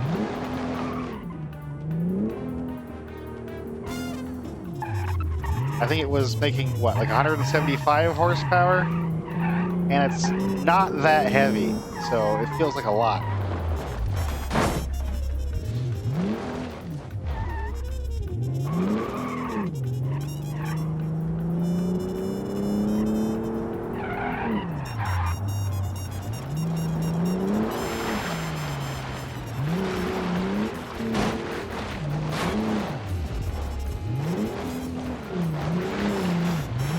Now we also have the option of locking in both diffs individually.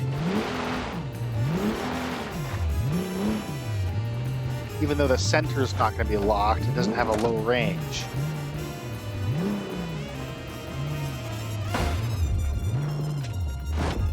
And it could be a little taller for serious off-roading like this. But it really gets through the mud, no problem.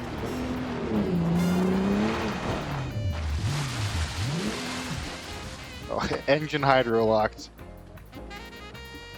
Yeah, that's okay. Apparently this is also not good for fording water.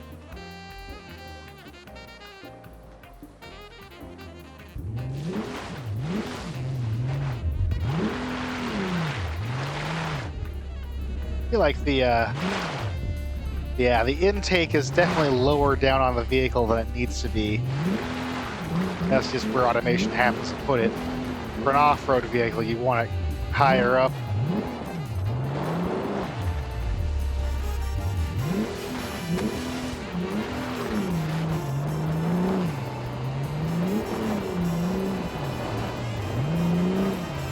But no, it really feels great on the dirt trails. It's a perfect vehicle to go out and go camping with.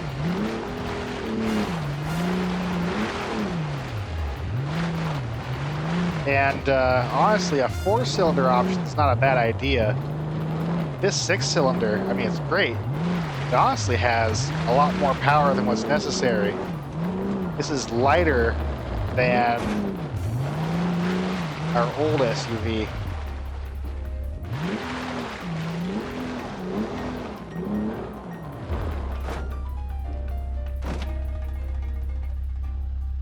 All right, so now that we've got the Illuzione basically set up, we'll be replacing our old SUV for now. We have to go ahead and update the other models. And I think for that, we're going to be trying to fit the new 6-cylinder, the Pancrator, into the Canguro. And I'll also see if it's viable. I'd like a sport version of it in the Caesar and the Caprese too. However, that might inflate our engineering time, so it may have to wait. First things first, if we're going to go really crazy, let's just quickly draft a turbo version to keep our car properly super and see what that would do to our engineering time, so if we can actually afford to do it or not at all.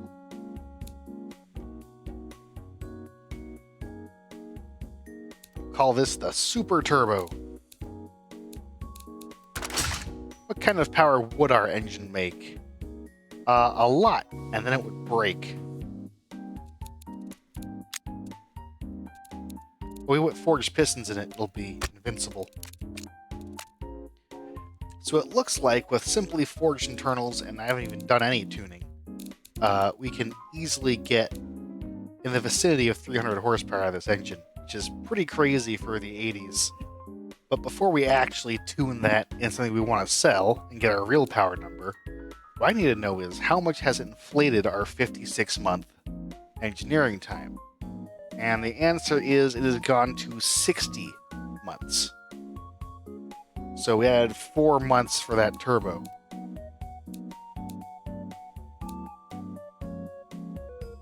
And that also has, mid-turbo header. We definitely want our performance intake. Now, just right there, we're at like 360 horsepower. All kinds of stress. Yeah, it's starting to balloon a lot. I think I have to wait.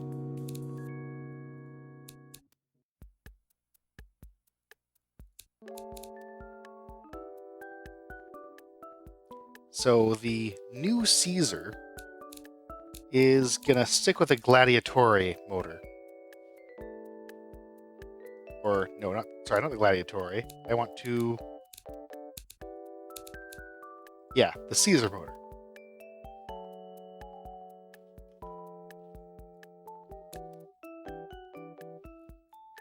And that's making right now.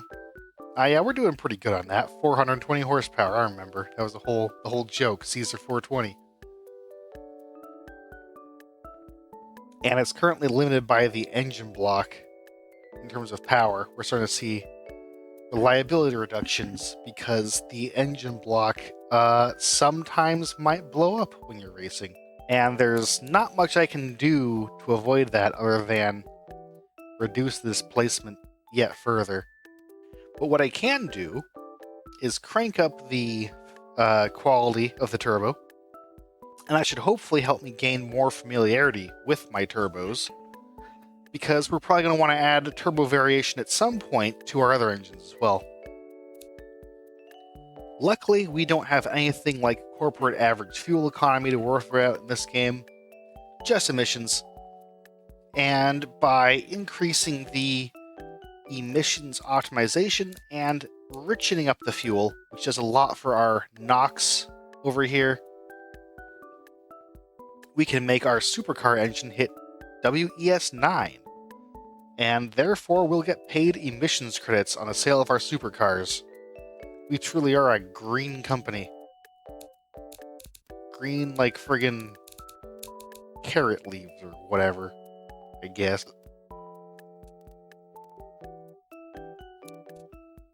And I've added some boost and just a little more aggressive setup. Got the engine up to 440 horsepower, at which point we're losing a little reliability from risk of engine block failure, but not like a horrible amount. This is sort of a soft limit, this engine block limit, or mechanical power limit. You can exceed it a little bit, and it's not really a problem for stuff like supercars, where it's acceptable to have a little lower reliability.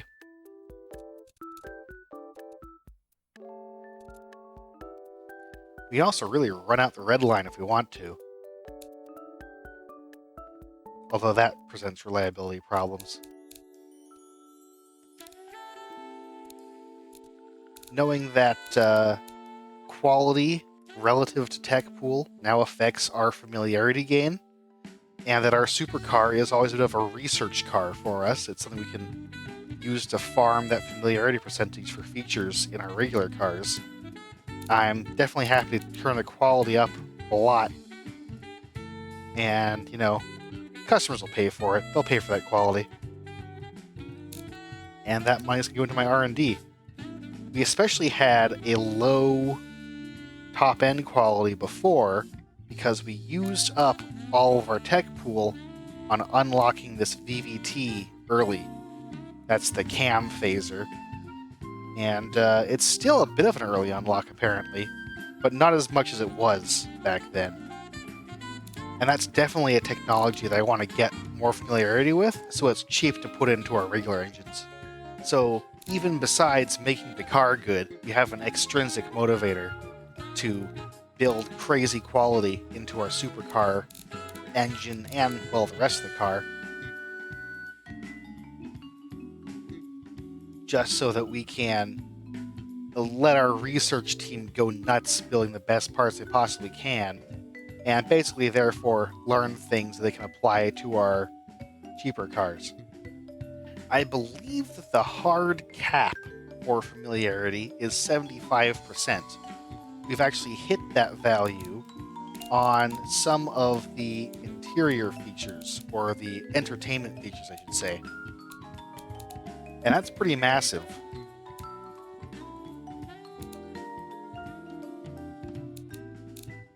And I'm hoping to get close to there on some of the other features. It's actually, I don't think I normally get my familiarity this high on anything. I don't usually run campaigns with this many cars going at once.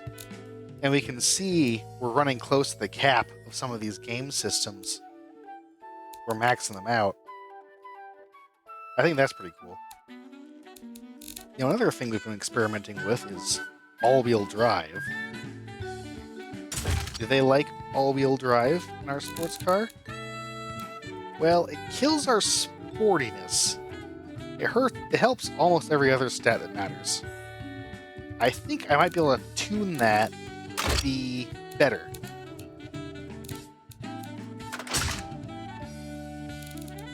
Let's say all-wheel drive is biased a lot more towards the rear. We've gained a ton of drivability and lost a little sportiness only. And then, yeah, we can see on the slow steering graph, once we have added all-wheel drive, we need to make some other changes to the way the car handles. We can bring the widths of the tires closer to each other. The front tires get wider, increasing our cornering Gs, which is valuable. At this point in tuning, we can see that it's a straight improvement having this all-wheel drive on our supercar. I'm honestly surprised I put all-wheel drive in regular cars before I put it in supercar. That technology is trickling up instead of trickling down. 0% familiarity with fully clad under tray. If I've been making a lot of semi-clad trays, I feel like that should gain some benefit, because a lot of features do that, but that one's not related, apparently. That definitely seems like an oversight.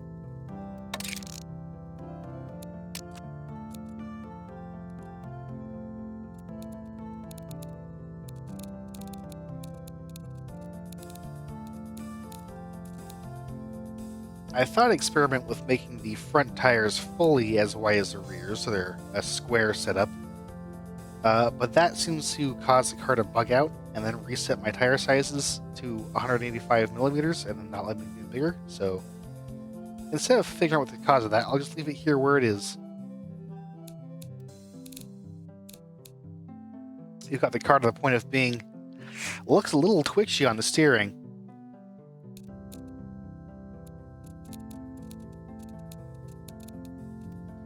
And the graphs don't indicate the need for it, but I said I wanted to add aero features, and I think I'm going to.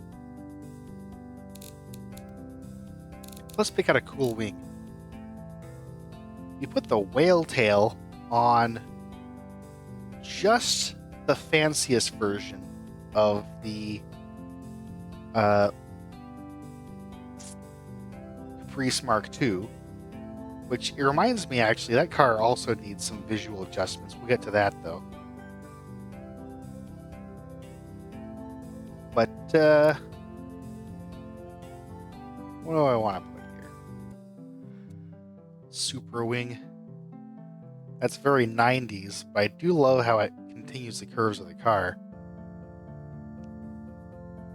Just if I made it the right size. I don't know, it's a little futuristic for the year the car's coming out, but I like that.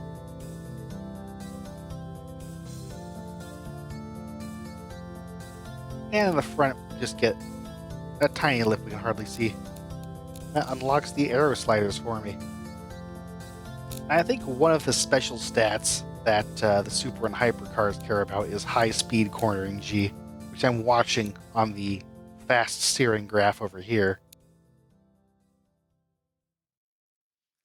That feels a little dangerous to me, but yeah, more front than rear wing angle, why not? We're also so-so in terms of safety. There's not a quick way within Designer to see what the safety requirements are. Does someone want 40 safety sometime soon? I feel like that was the case. The highest is Helvetia at 90. And I may as well use this car to start off on traction control research, which is also an early unlock.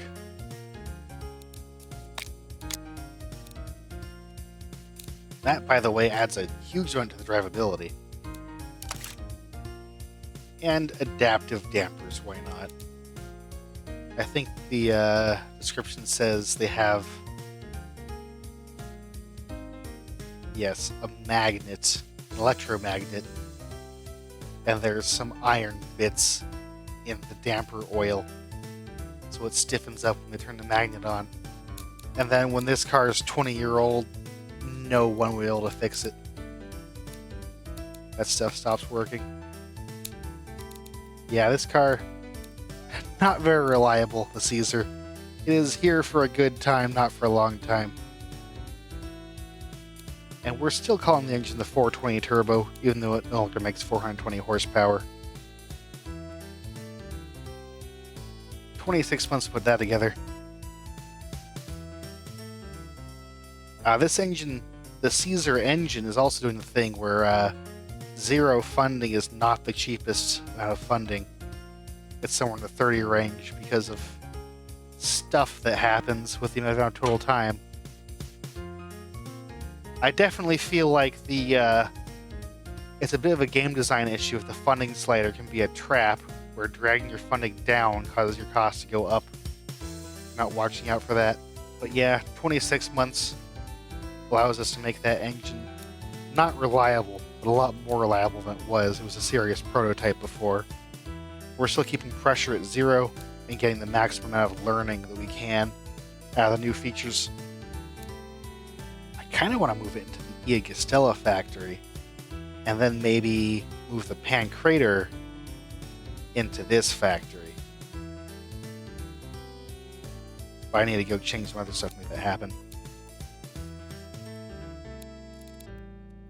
There, so take the Pancrator out of Iagostella, put it in... I can't put it in Factory 5 now. Isn't allowed to make an engine without factories. So I have a huge menu issue. But I am going back and forth a lot.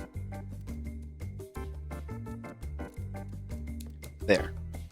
Caesar engine goes into Iagostella, which is a small plot, we can't expand it more.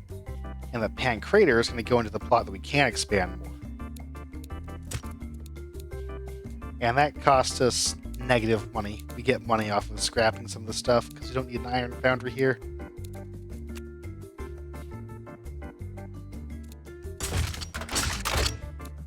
Jesus. We're expected to need a lot of these Pancrator engines.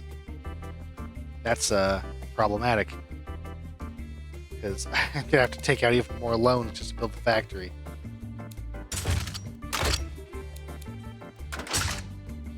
But back to the Caesar. We'll do this and sign it off separately, because it's going to be for a different amount of time. Now all that's left to do is play around with the price until the Caesar makes sense.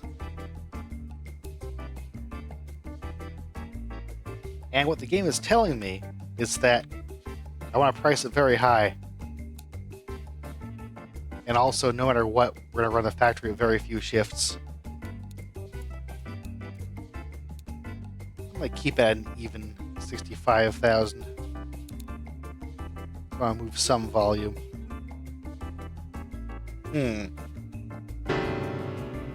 Something horrible, the Pancrator engineering time. I'll come back and figure out what that is. For now, we sign off. No loan. 62 million cost, or 56 million cost, on the Caesar supercar. Now, checking up on the Illuzione, why did it tell me it would take 110 months to make the Pancrator? That was just the sign-off screen talking. It's still 56 months. Good to know. Now, I should have done it earlier in the episode, but one of the things I wanted to do was, I got a few comments that the back of the Caprese is ugly, and I have to admit, I'm not very happy with it either. So I'm thinking something more like just a glassy plastic back that holds the license plate.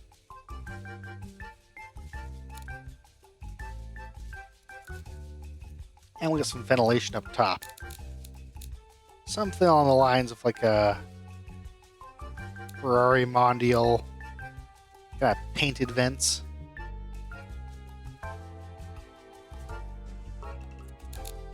Yeah, I think I like that maybe for the intake, cooling whatever's going on back there. Oh yeah, this well, we can just say that's the ventilation in the giant whale tail, and cover this up.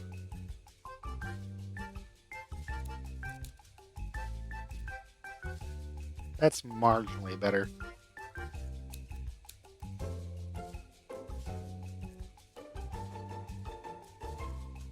So once again, right now, this has the Gladiatore making about 200 horsepower. And we're seeing GT Premium's our best market at 106% durability. So let's make a Pancrator Sport variant.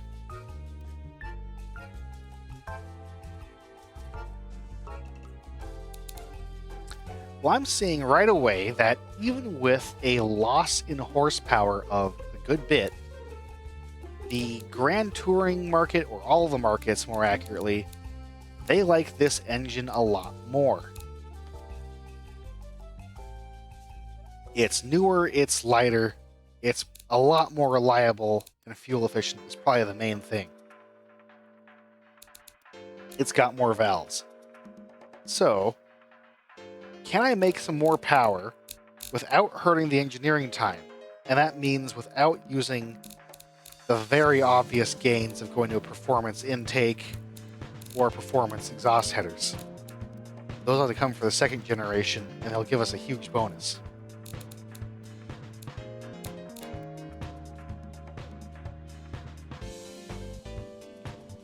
Just a little tuning change. And we have room to work because we're at WES 10 for emissions.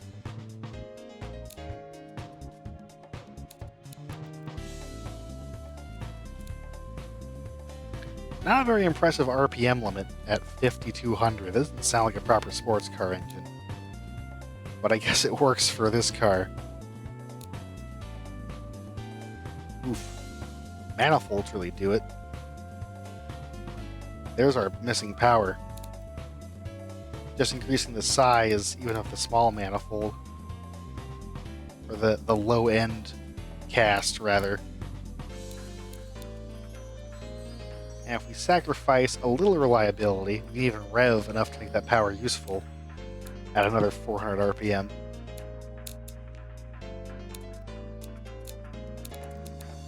Although, yeah, they like reliability, even though they're fancy cars. There's no quality on this. They can get away with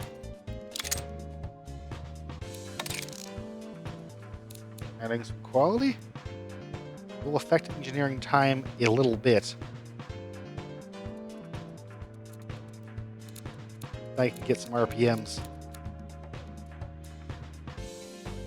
That would be a very early sport version, leaving a lot of power on the table, but keeping it reliable and keeping it simple. You still get more power, more reliability, more economy. And it's not even a turbo.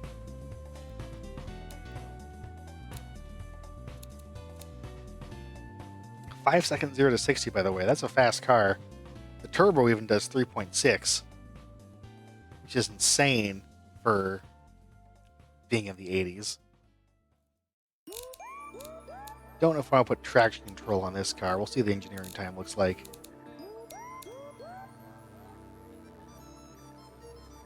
So just a quick check. Did I ruin my engineering time in the pancrator by adding those quality pistons? No. We added 0.8, and we can make up for that with a little of this and that.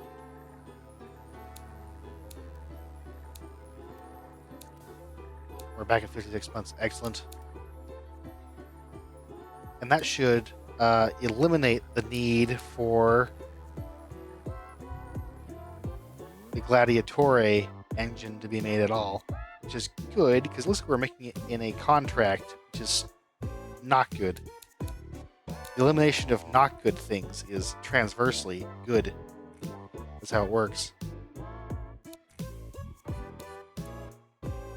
Months until one shift, 130.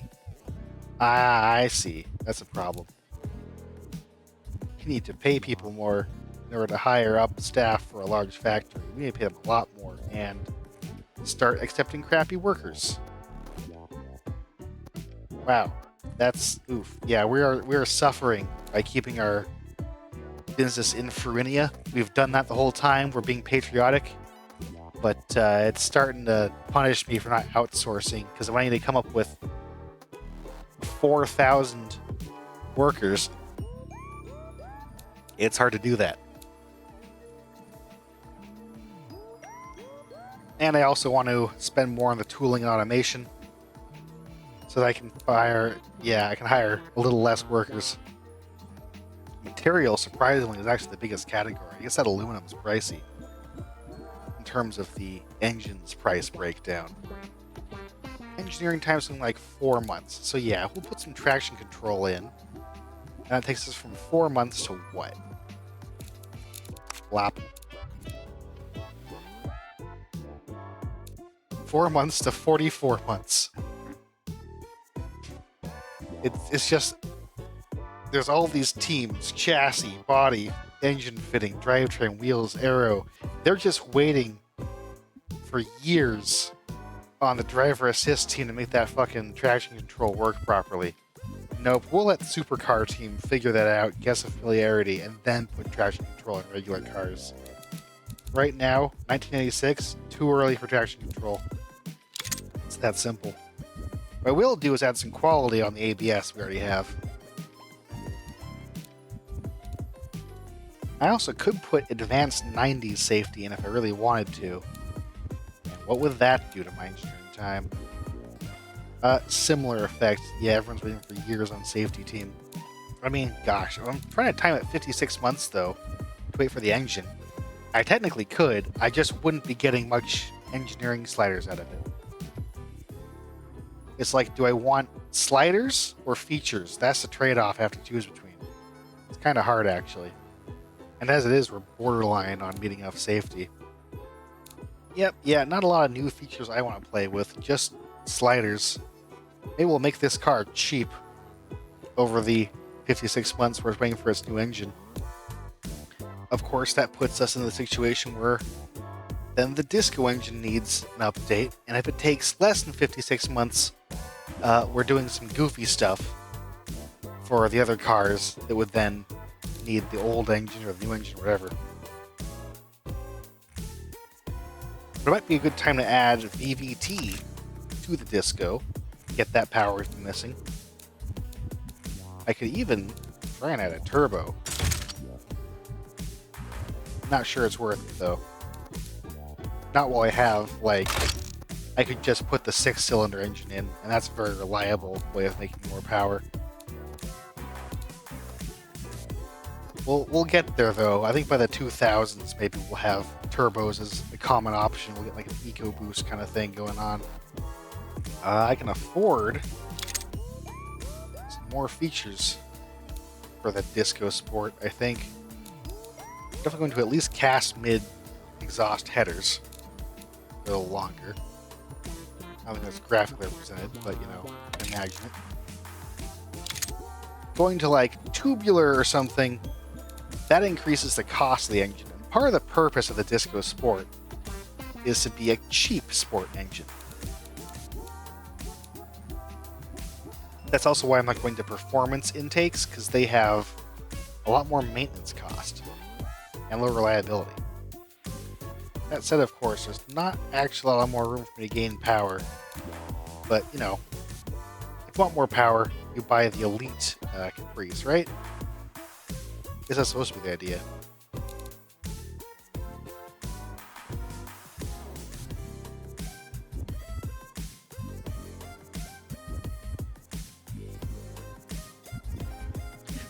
And then, in the name of making it take 56 months, we just let the team goof off, do whatever they want, but they don't get very much money. And the cars get more reliable, more efficient to build. Next up, the Canguro. So this is an interesting one because I want to start adding the 6-cylinder engine as an option. First off, the Elite or Marsupio is definitely going to get the 6-cylinder. And that makes it seem a lot more premium, I think. Just comparing offhand, we have gained a lot of prestige, some sportiness. We've lost fuel economy, of course, bigger engine. This is all before tuning, and we have some warnings about like the brakes aren't big enough for the new engine. Gearing is going to get longer too.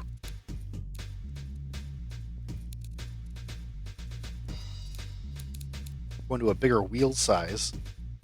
It's pushing it for the body, but you know, whatever. It's okay if the car looks dance from the factory, right?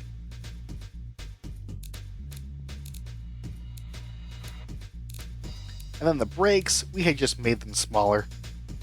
They don't need to be smaller.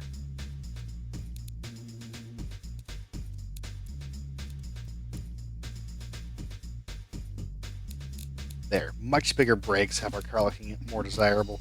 There is, I'll note, still some brake fade on sportiness, but that's not a huge issue. Sportiness isn't a primary important stat for this car, and it's decently high already. Should I up the cams and power? Kind of ambivalent about that, it seems like. I could reduce power and save some fuel by choking it here and there. Look at our flow chart, we're already reasonably choked. I don't know that much actually needs to be different. I was well prepared to have it be, you know, different tuning for the truck and the car, but it barely is. I might keep it a separate variant just for funsies, I guess, but I don't know if it's going to mean much. And of course, I've always neglected bottom end quality, but it's a big place to save money. I could throw a +1 on there, why not? Or maybe I don't want to. Since I have like +4 quality on the sport version, I'm not sure if this quality, because it's different engineering options for the bottom end, if that's costing me engineering time or not. It might be.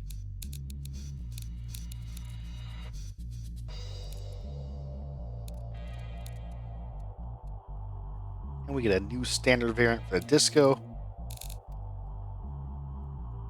Get the VVT in there. Man, it's still not a lot of power. I guess the whole idea is to have, a lot of fuel economy. But oof, 80 horsepower in a moderately sized all-wheel drive car. I'm not sure that's worth it or not. But there's not much more to change. We're kind of getting close to the limits of this engine. Oof. Is it time to go crazy? This is a 56-month refresh already. Let me just... Maybe what I'll do... This is our standard Canguro, the standard engine. And for comparison, I'll clone the engine type, and we'll see if we're ready for just frickin' turbos and everything. I'm going to try and make an Eco Turbo already in 1986. For the record, current price is whatever it is, $14,000 a car, more or less. Reliability of 83 on the engine. And desirability is 121% in family, our main target market. So, would they like it more if I put a turbo on this sucker?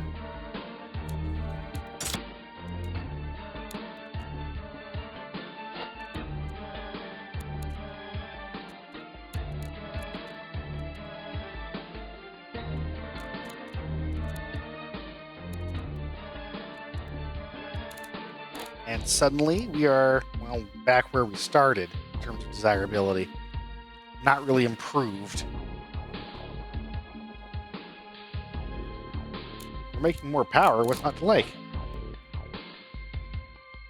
Well, mixed feelings. Overall, final desirability numbers are kind of meh, but it's pretty tempting to just enter the turbo era, where we have a turbo option all the time for our engines.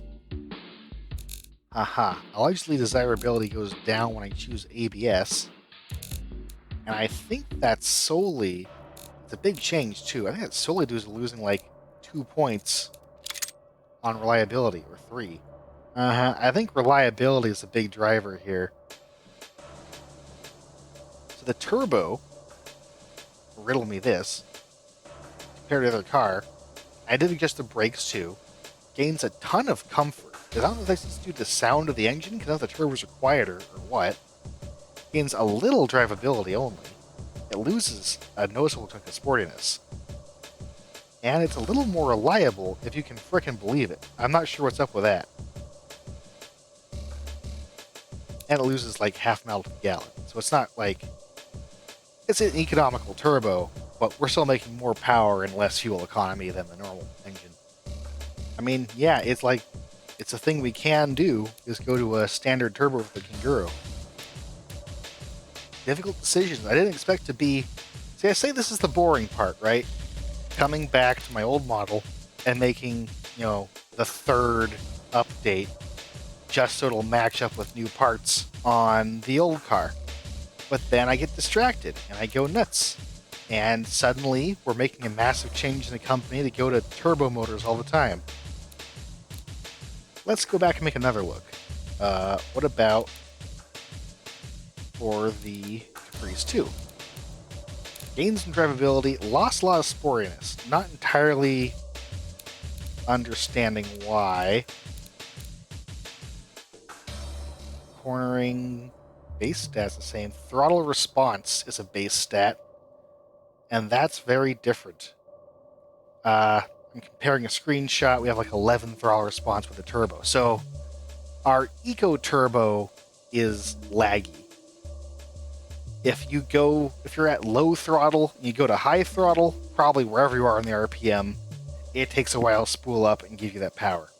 That's why they like the normally aspirated for the sports car.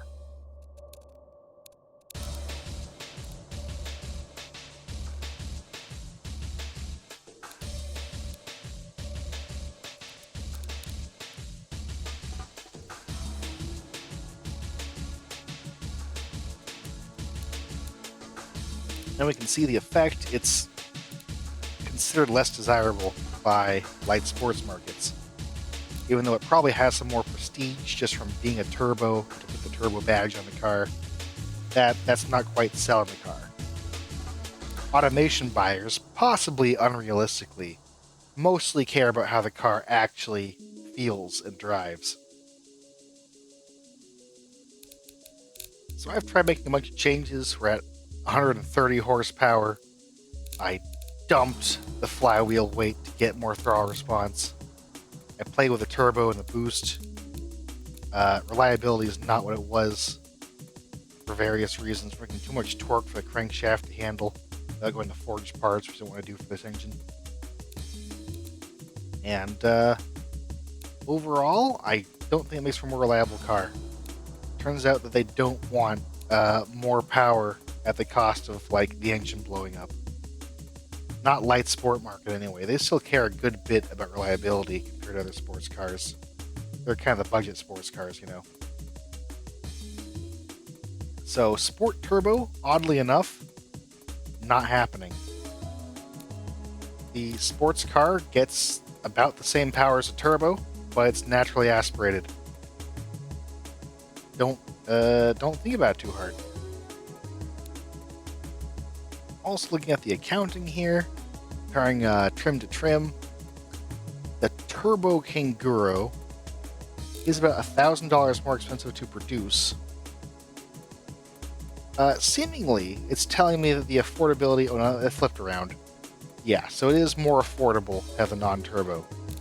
And since it's not actually much more desirable, it might be a false alarm, me saying it's time to go turbo everything. More like what we're seeing is I can make a turbo that's like about equal in desirability to the other engine.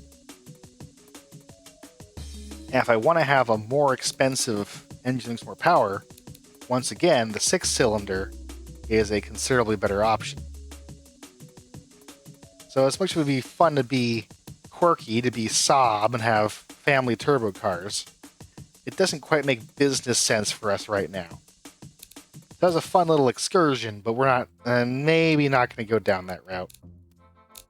That does leave me with the issue that, boy, we've got all the power we can out of this disco engine. But I'm not sure there's much to be done about it, other than make a brand new engine. And this is the episode for making the new 6-cylinder. Maybe next time we'll make a new 4-cylinder, replace the disco with something more modern with more valves. I'll wait until that's a little more mature technology so I can get as much reliability as I can out of it, though. Yeah, once again, struggling with a similar issue. Is it worth losing some reliability for a cool new feature? In this case, ABS discussed earlier. It makes the car drive better, but family, even family premium, considers the car less desirable if it has ABS just because they don't want to see a quality hit. That's rough, but I guess it is what it is. At the end of the day, the main thing they actually change is a little +1 to quality on the interior.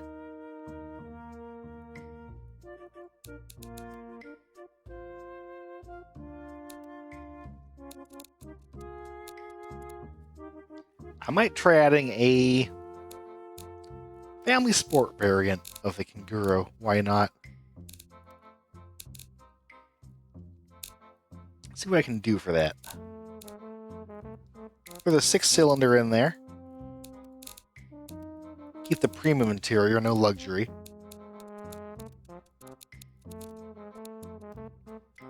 Lower the car a lot. Lots of different springs. Still low sportiness, it says. Just not like all-wheel drive for that purpose. This might be another false start of an idea. Oh, well. Brakes are a problem.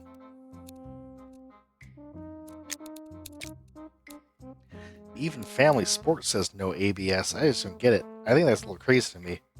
Actually, what if I take, like, stupid markets out? Or Continental. Do they like ABS more? No, it's not just a third world country thing where they don't want to be able to have to order parts. It's everybody.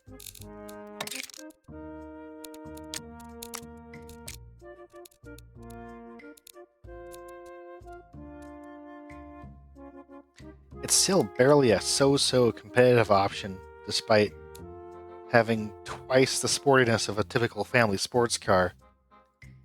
This all-wheel drive thing really tears up for me a family car. I get the white paint on here. Yeah.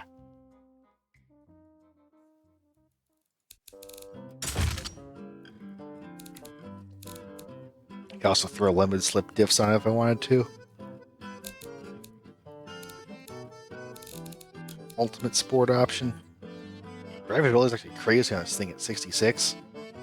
That's a real driver's car right there. We call our new sport variant. We had some suggestions, didn't we? Was it the Grigio? Or the gray kangaroo's the fastest kangaroo or something? Rosso, huh? Well, if it's the red kangaroo, it's gotta be a red paint, hasn't it?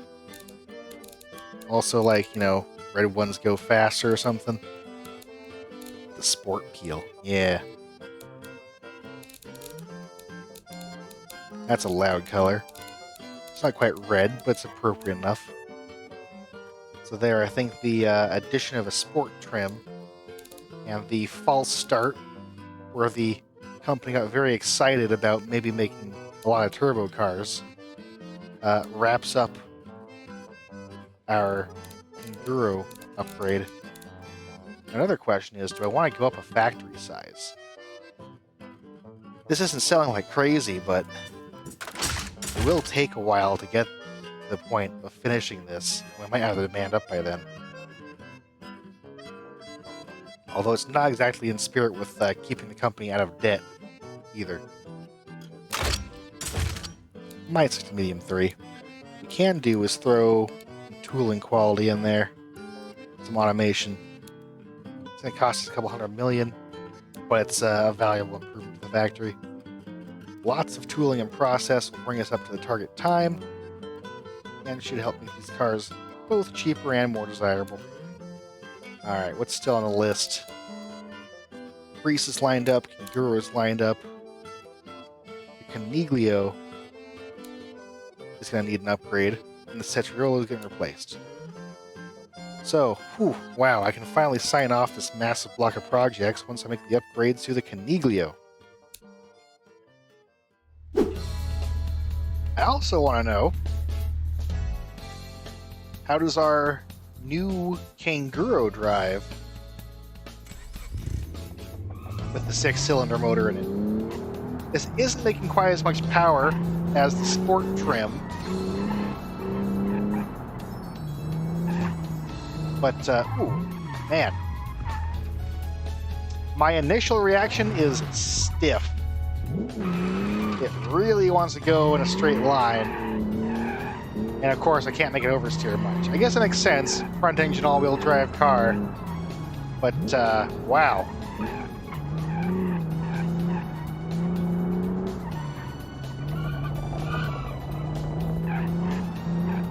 And of course, for the first time, we can say this thing really has the horsepower that you would expect of a premium car in any part of the world, not just countries with small, tight roads. But for sports driving, I mean, it's obvious it's never meant to be a sports car.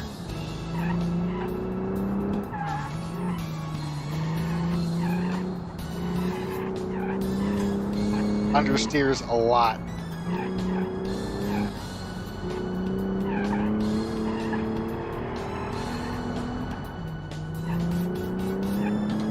I'm also thinking where it's really going to feel good is on the highway. So let's take our premium, let's call this an executive car, out on the highway, get up to speed, see how it feels. Move over, everybody. I've got a Carota Elite. I get a hood ornament. I get 6 whole cylinders.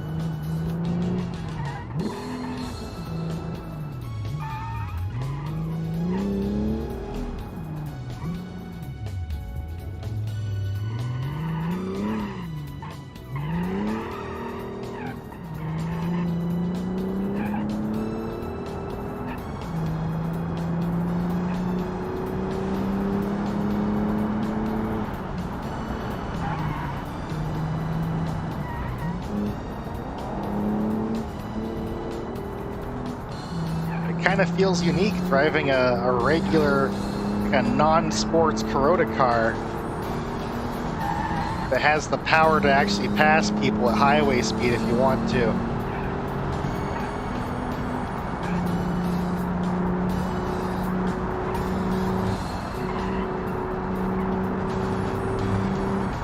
And it doesn't even feel like it's going to fly away at 100 miles an hour. Which is also a little surprising. We had some other cars that could get going very fast, but they really wanted to come off the road as they got going that fast.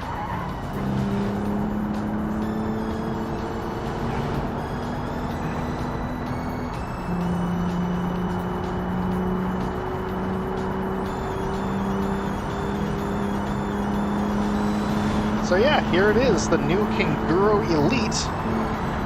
A car you can drive like a douchebag in. And really, if you're buying an expensive European car, what do you want if not to drive like a douchebag?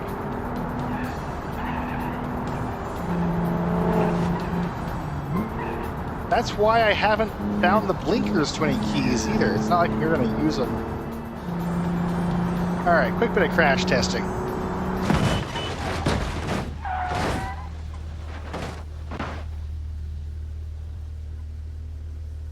Yes, your car might be wrecked, but your parents can still buy you another one, because you're still alive. Probably. Alright, now I've recorded way too much footage. I have no idea how I'm going to edit this episode down, but it's time to finally finish updating the Coniglio, and then we can move on with our lives. Specifically, move on all the way into the 90s. So we'll start with the Primo. And, yeah, you see what basically we can change here. Tragically, probably not any cool features like a turbo or ABS, because as we learned, you can, even if you can afford to build them in a reasonable time and a reasonable price, reliability is king in even like the family premium market, and you just can't do too many crazy new features. Just switching to our existing upgraded engine gives us sportiness, another mile per gallon, some reliability, all good stuff. Just for reference, Commuter Premium does not prefer ABS. In fact, their desirability goes down a lot. Just from, I guess, it's at 3 points of reliability. So we'll keep things simple and high quality. Safety's already good enough. I don't think we need to try and make an expensive jump to 90s safety, although we probably could afford it.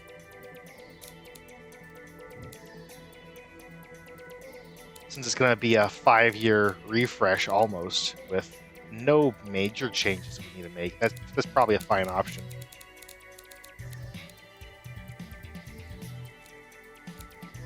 Taking quality for the body up to +5 gets us some more reliability, which, as we've learned, is an extremely high demand.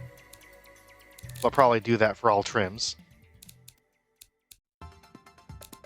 Wheel size, already skinny and small, probably best. Yeah, 37 miles per gallon. That about wraps it up. I guess I'll mention if any other major changes happen to other trims, but it should be pretty much straightforward. I really wish there was one button I could press that would copy all those qualities over at once. The Merida trim is getting slightly longer gearing meters, because I think the fuel economy is an even higher priority for our more budget-leaning customers. I want to try something goofy. I could see if I can put a 6-cylinder in one of these.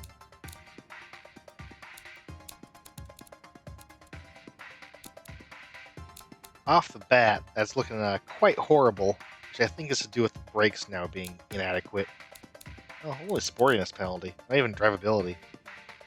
Yeah, you can fit the big 6-cylinder in this car, but it's gonna drive like crap. It's too big and heavy. That might be possible to tune out, but I'm not going to worry about it too much. Now that I think about it, another aspect that may contribute towards the effect we're seeing, where some of these features aren't as desirable, the base desirability number, which we can't see, but some number in the thousands, I think. We only see normalized desirability, which is affected by affordability. But the base desirability is based on something like the square of these stats in which they have taste factors. So going from 80 to 82 is more valuable than going from 62 to 64. Even though it's a 2-point difference, the difference in squares of those numbers is much more if you're starting with a higher number. So it kind of rewards your car for excelling in one area. And, well, honestly, even looking at to start with, their desire for reliability is higher than their desire for drivability. So the ABS, it adds a couple points of drivability, but if it takes the same amount off of reliability, it's not worth it. Not to mention that it costs another $100, a couple man hours.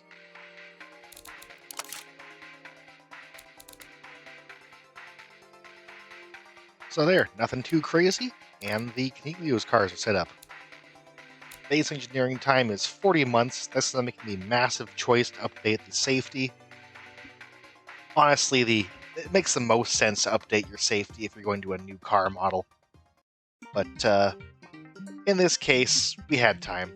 We already have high sliders, so yeah, why not? We are targeting 56 months. Just get some of this stuff stupid high. Get these cars cheaper and more reliable. Just the retooling is going to cost us a huge amount, even without expanding the size of the factory. That's once we get to the larger factories, that's one reason not to do constant facelifts, is you have to retool and it's very expensive. Actually, surprisingly, the medium factory costs almost as much as the large factory. Just because I have my sliders really high. I don't know how the Merida price got set at 0% price margin, but let's go ahead and make that at least $11,000. And it's projected to make absolutely piles of money. The kind of money that should bring us out of debt. Actually, hang on, I still have the turbo engine in my project here. We did not go ahead and put that in any cars. So, I guess I can leave it. Well, actually, hold on. I'm so tempted to want to use that turbo engine somewhere. I spent the time designing it.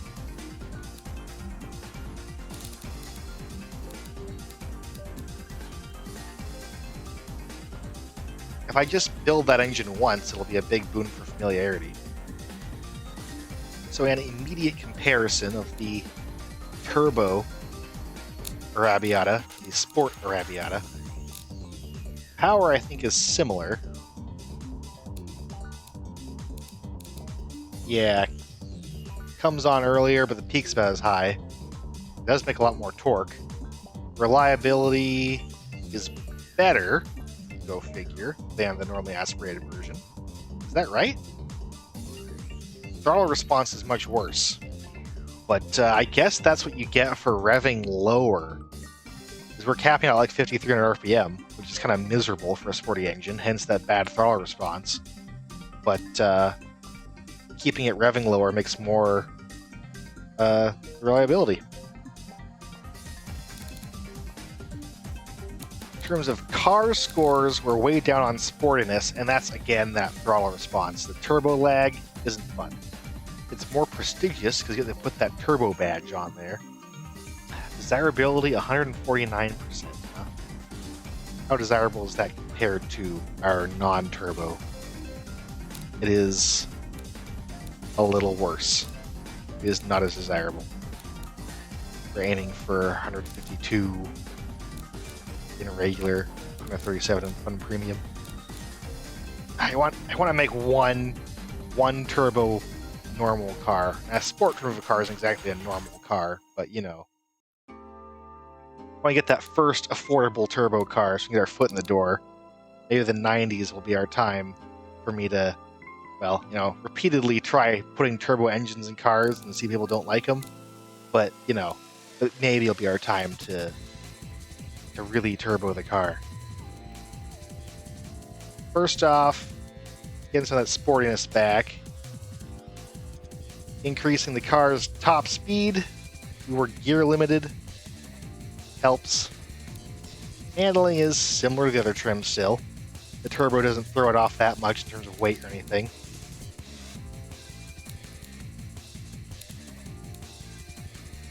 Pushing the gears closer together, giving it a long starting gear, gives us a little more sportiness at the cost of drivability. Ah, man, it's just not quite there.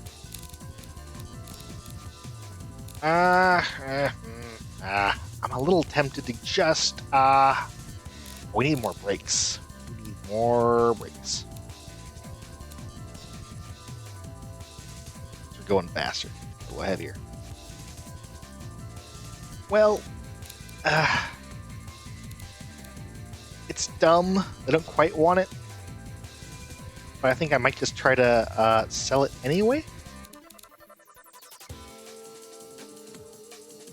I gotta make some visual distinctions, though, in case it shows up on our little bestsellers window. Well, first of all, right, it's gotta have a little badge that says turbo. Can't not.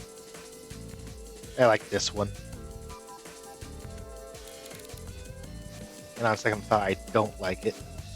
No, I do like it. And, I mean, this is always a pain in automation. Let's see if I can't add a little colored stripe to it.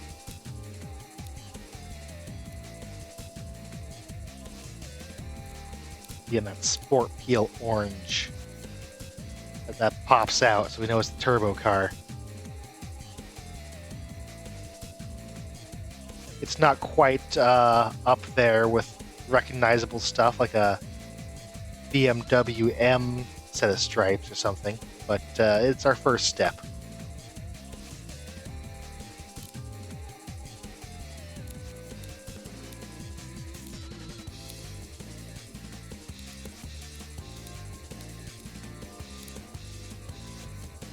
There, nice orange stripe for the Arrabiata Turbo.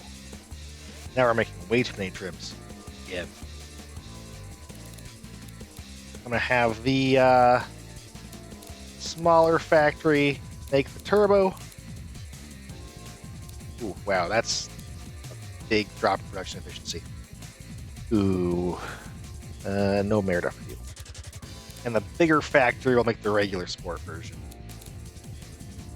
And then pricing-wise, the turbo's going to be more expensive. They can't be that much more expensive. Make it like 17,000.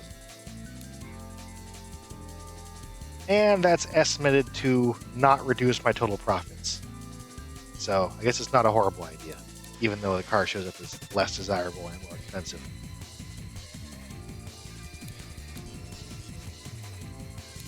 And adding the trim did not throw the engineering time off either. That's good.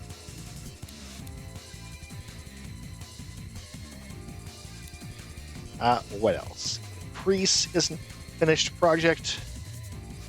Factory setup.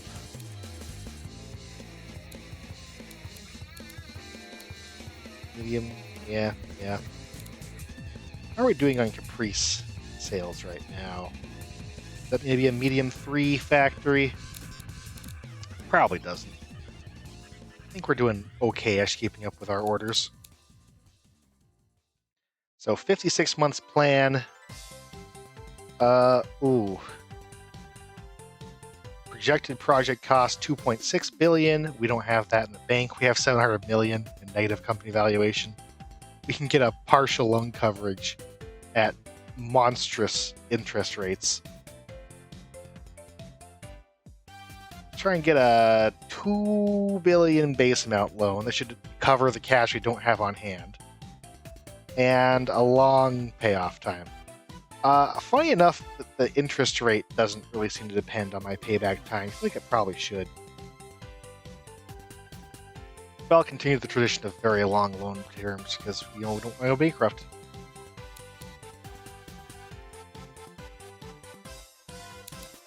It's 1986, and we're finally moving the clock forward. Thanks for sticking with me this far into the video, but this is the part where it gets worse. Because I lost all of the audio. So you and me are going to watch together and try to guess what's happening on screen. But the main relevant thing is we just took out a smallish loan for a big expense. I tried to size up the loan just enough to cover our missing cash because we're building factories for almost everything. We have billion-dollar factory expansions going on as well as $300 million retoolings.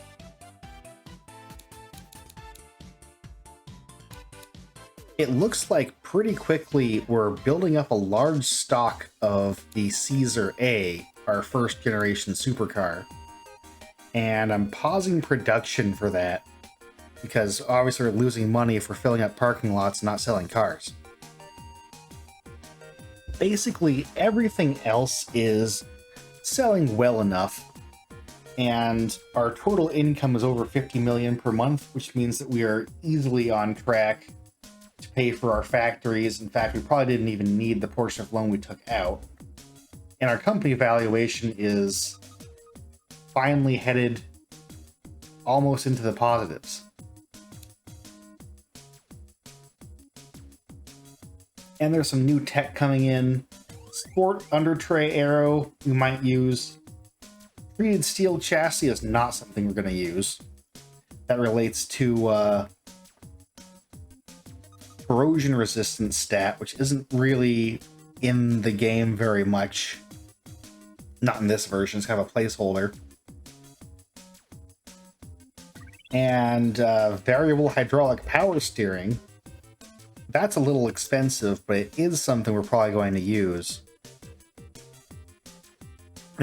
Basically gets you everything out of sportiness and comfort and drivability for your steering.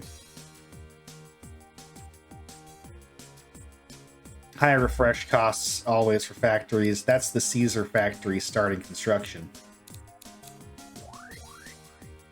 And there's still a lot of Caesar A's in stock.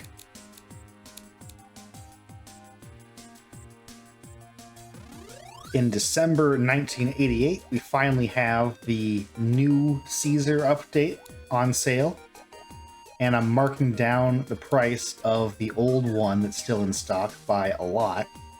I don't know why it was so expensive. That might be why it wasn't selling. And you'll notice our company valuation up top is finally well into the positives. It means we are functionally out of debt, if not practically.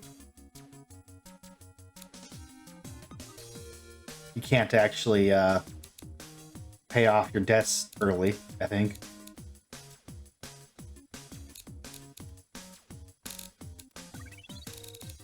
Market awareness in Floridia is absurd. We're finally hitting like 95% in City and City Premium. I think that might be the absolute maximum, a hard cap. We're also growing our awareness and sales in Deluha, getting some pretty different numbers of like family sport and delivery. It's actually substantial. And we're in Arcana. We're not selling any large numbers of cars there. Well, we're selling some cars. And spending more money on marketing. I don't think there's a big strategy here, just smeared everywhere. That's interesting compared to the new open beta Al-Rima, where that penalizes you for putting marketing in every single category. But in Ellisbury, you don't choose, you just smear it around. Similar story for research, smearing it around a bit, especially body, because we like those early body unlocks. Sadly, something got nerfed a lot in Al-Rima, being able to get the early bodies. As we get into 1990, Sales of the new Caesar have slowed a little. We're starting to build up stock and it's no longer on pre-orders. Of course, that's the only thing that's out early. Everything else is still in development. A year later, in 1991, factory construction proper starts. You can see our cash flow goes into the negatives, but we have more than enough reserves to cover it. Then, once June rolls around, our factories finally finish. And we can see our money go vastly into the green, $150 million in 1 month of net profit.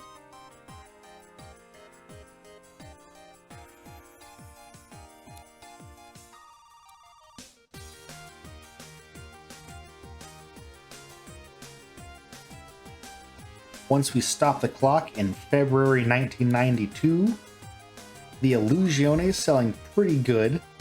It's got a little bit in stock, I'm not sure the factory shifts are, but still seems to be going steady.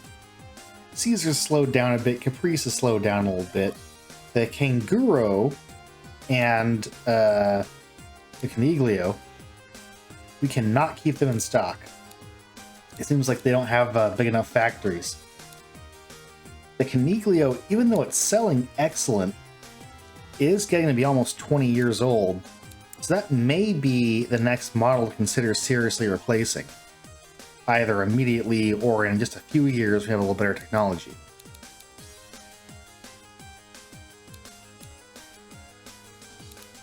So looking at the utility sport market, the leading vehicles are apparently station wagons in a passenger fleet trim, as in like taxis, hatchbacks from the Gasmia Generalist Company, and then off-road. All of those are actually outselling dedicated utility sport trims. I don't really know what's up with that. I guess the AI is not great at generating for them, but they also, almost certainly next episode, we're going to see a different batch of competitor cars. I wouldn't get too much into it. We'll see what's changed. It looks like we are well behind the Zaire Transport in the supercar market. I guess their hypercar trim is what's leading. I guess it's not surprising though. Our Caesar is pretty humble compared to like serious super hypercars. Unfortunately, I don't think that summary shows what kind of horsepower they make. I'd be curious to know. But they're definitely well ahead of us. And in luxury, it looks like we've just overtaken our rival, Dunbar 3. So I'm proud to announce that.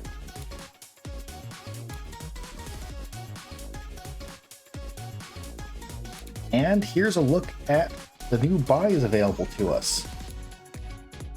I think I'm probably looking at these Porsche bodies as a possible Caprese replacement. Or the 350Z body there, that's kind of nice. And I know that people had also been talking about trying to get like a serious luxury car. And there's some good candidates for that too. I'm also a big fan of this egg body that has a 1.9 and a 2.1 meter variant. This super wedge also looks like a good candidate if we want to make like a serious supercar. Maybe with like a V12 instead of the Boxer 6 or something. Really, we've got just all the money in the world to do goofy vanity projects, but I only have the patience for one or two big projects. So we'll have to decide. Do we replace the somewhat underperforming Caesar supercar? Should we replace the aging Coniglio, or don't fix what ain't broke? Do we need to get back into super tiny city cars? Well, that was episode 8 of Carota Motors. I hope you liked it. I hope you'll leave a comment saying what we should build next in the 90s. I hope you'll subscribe so you can find out what happens next. Hopefully it won't be as much of a wait as it was last time. Thanks for watching.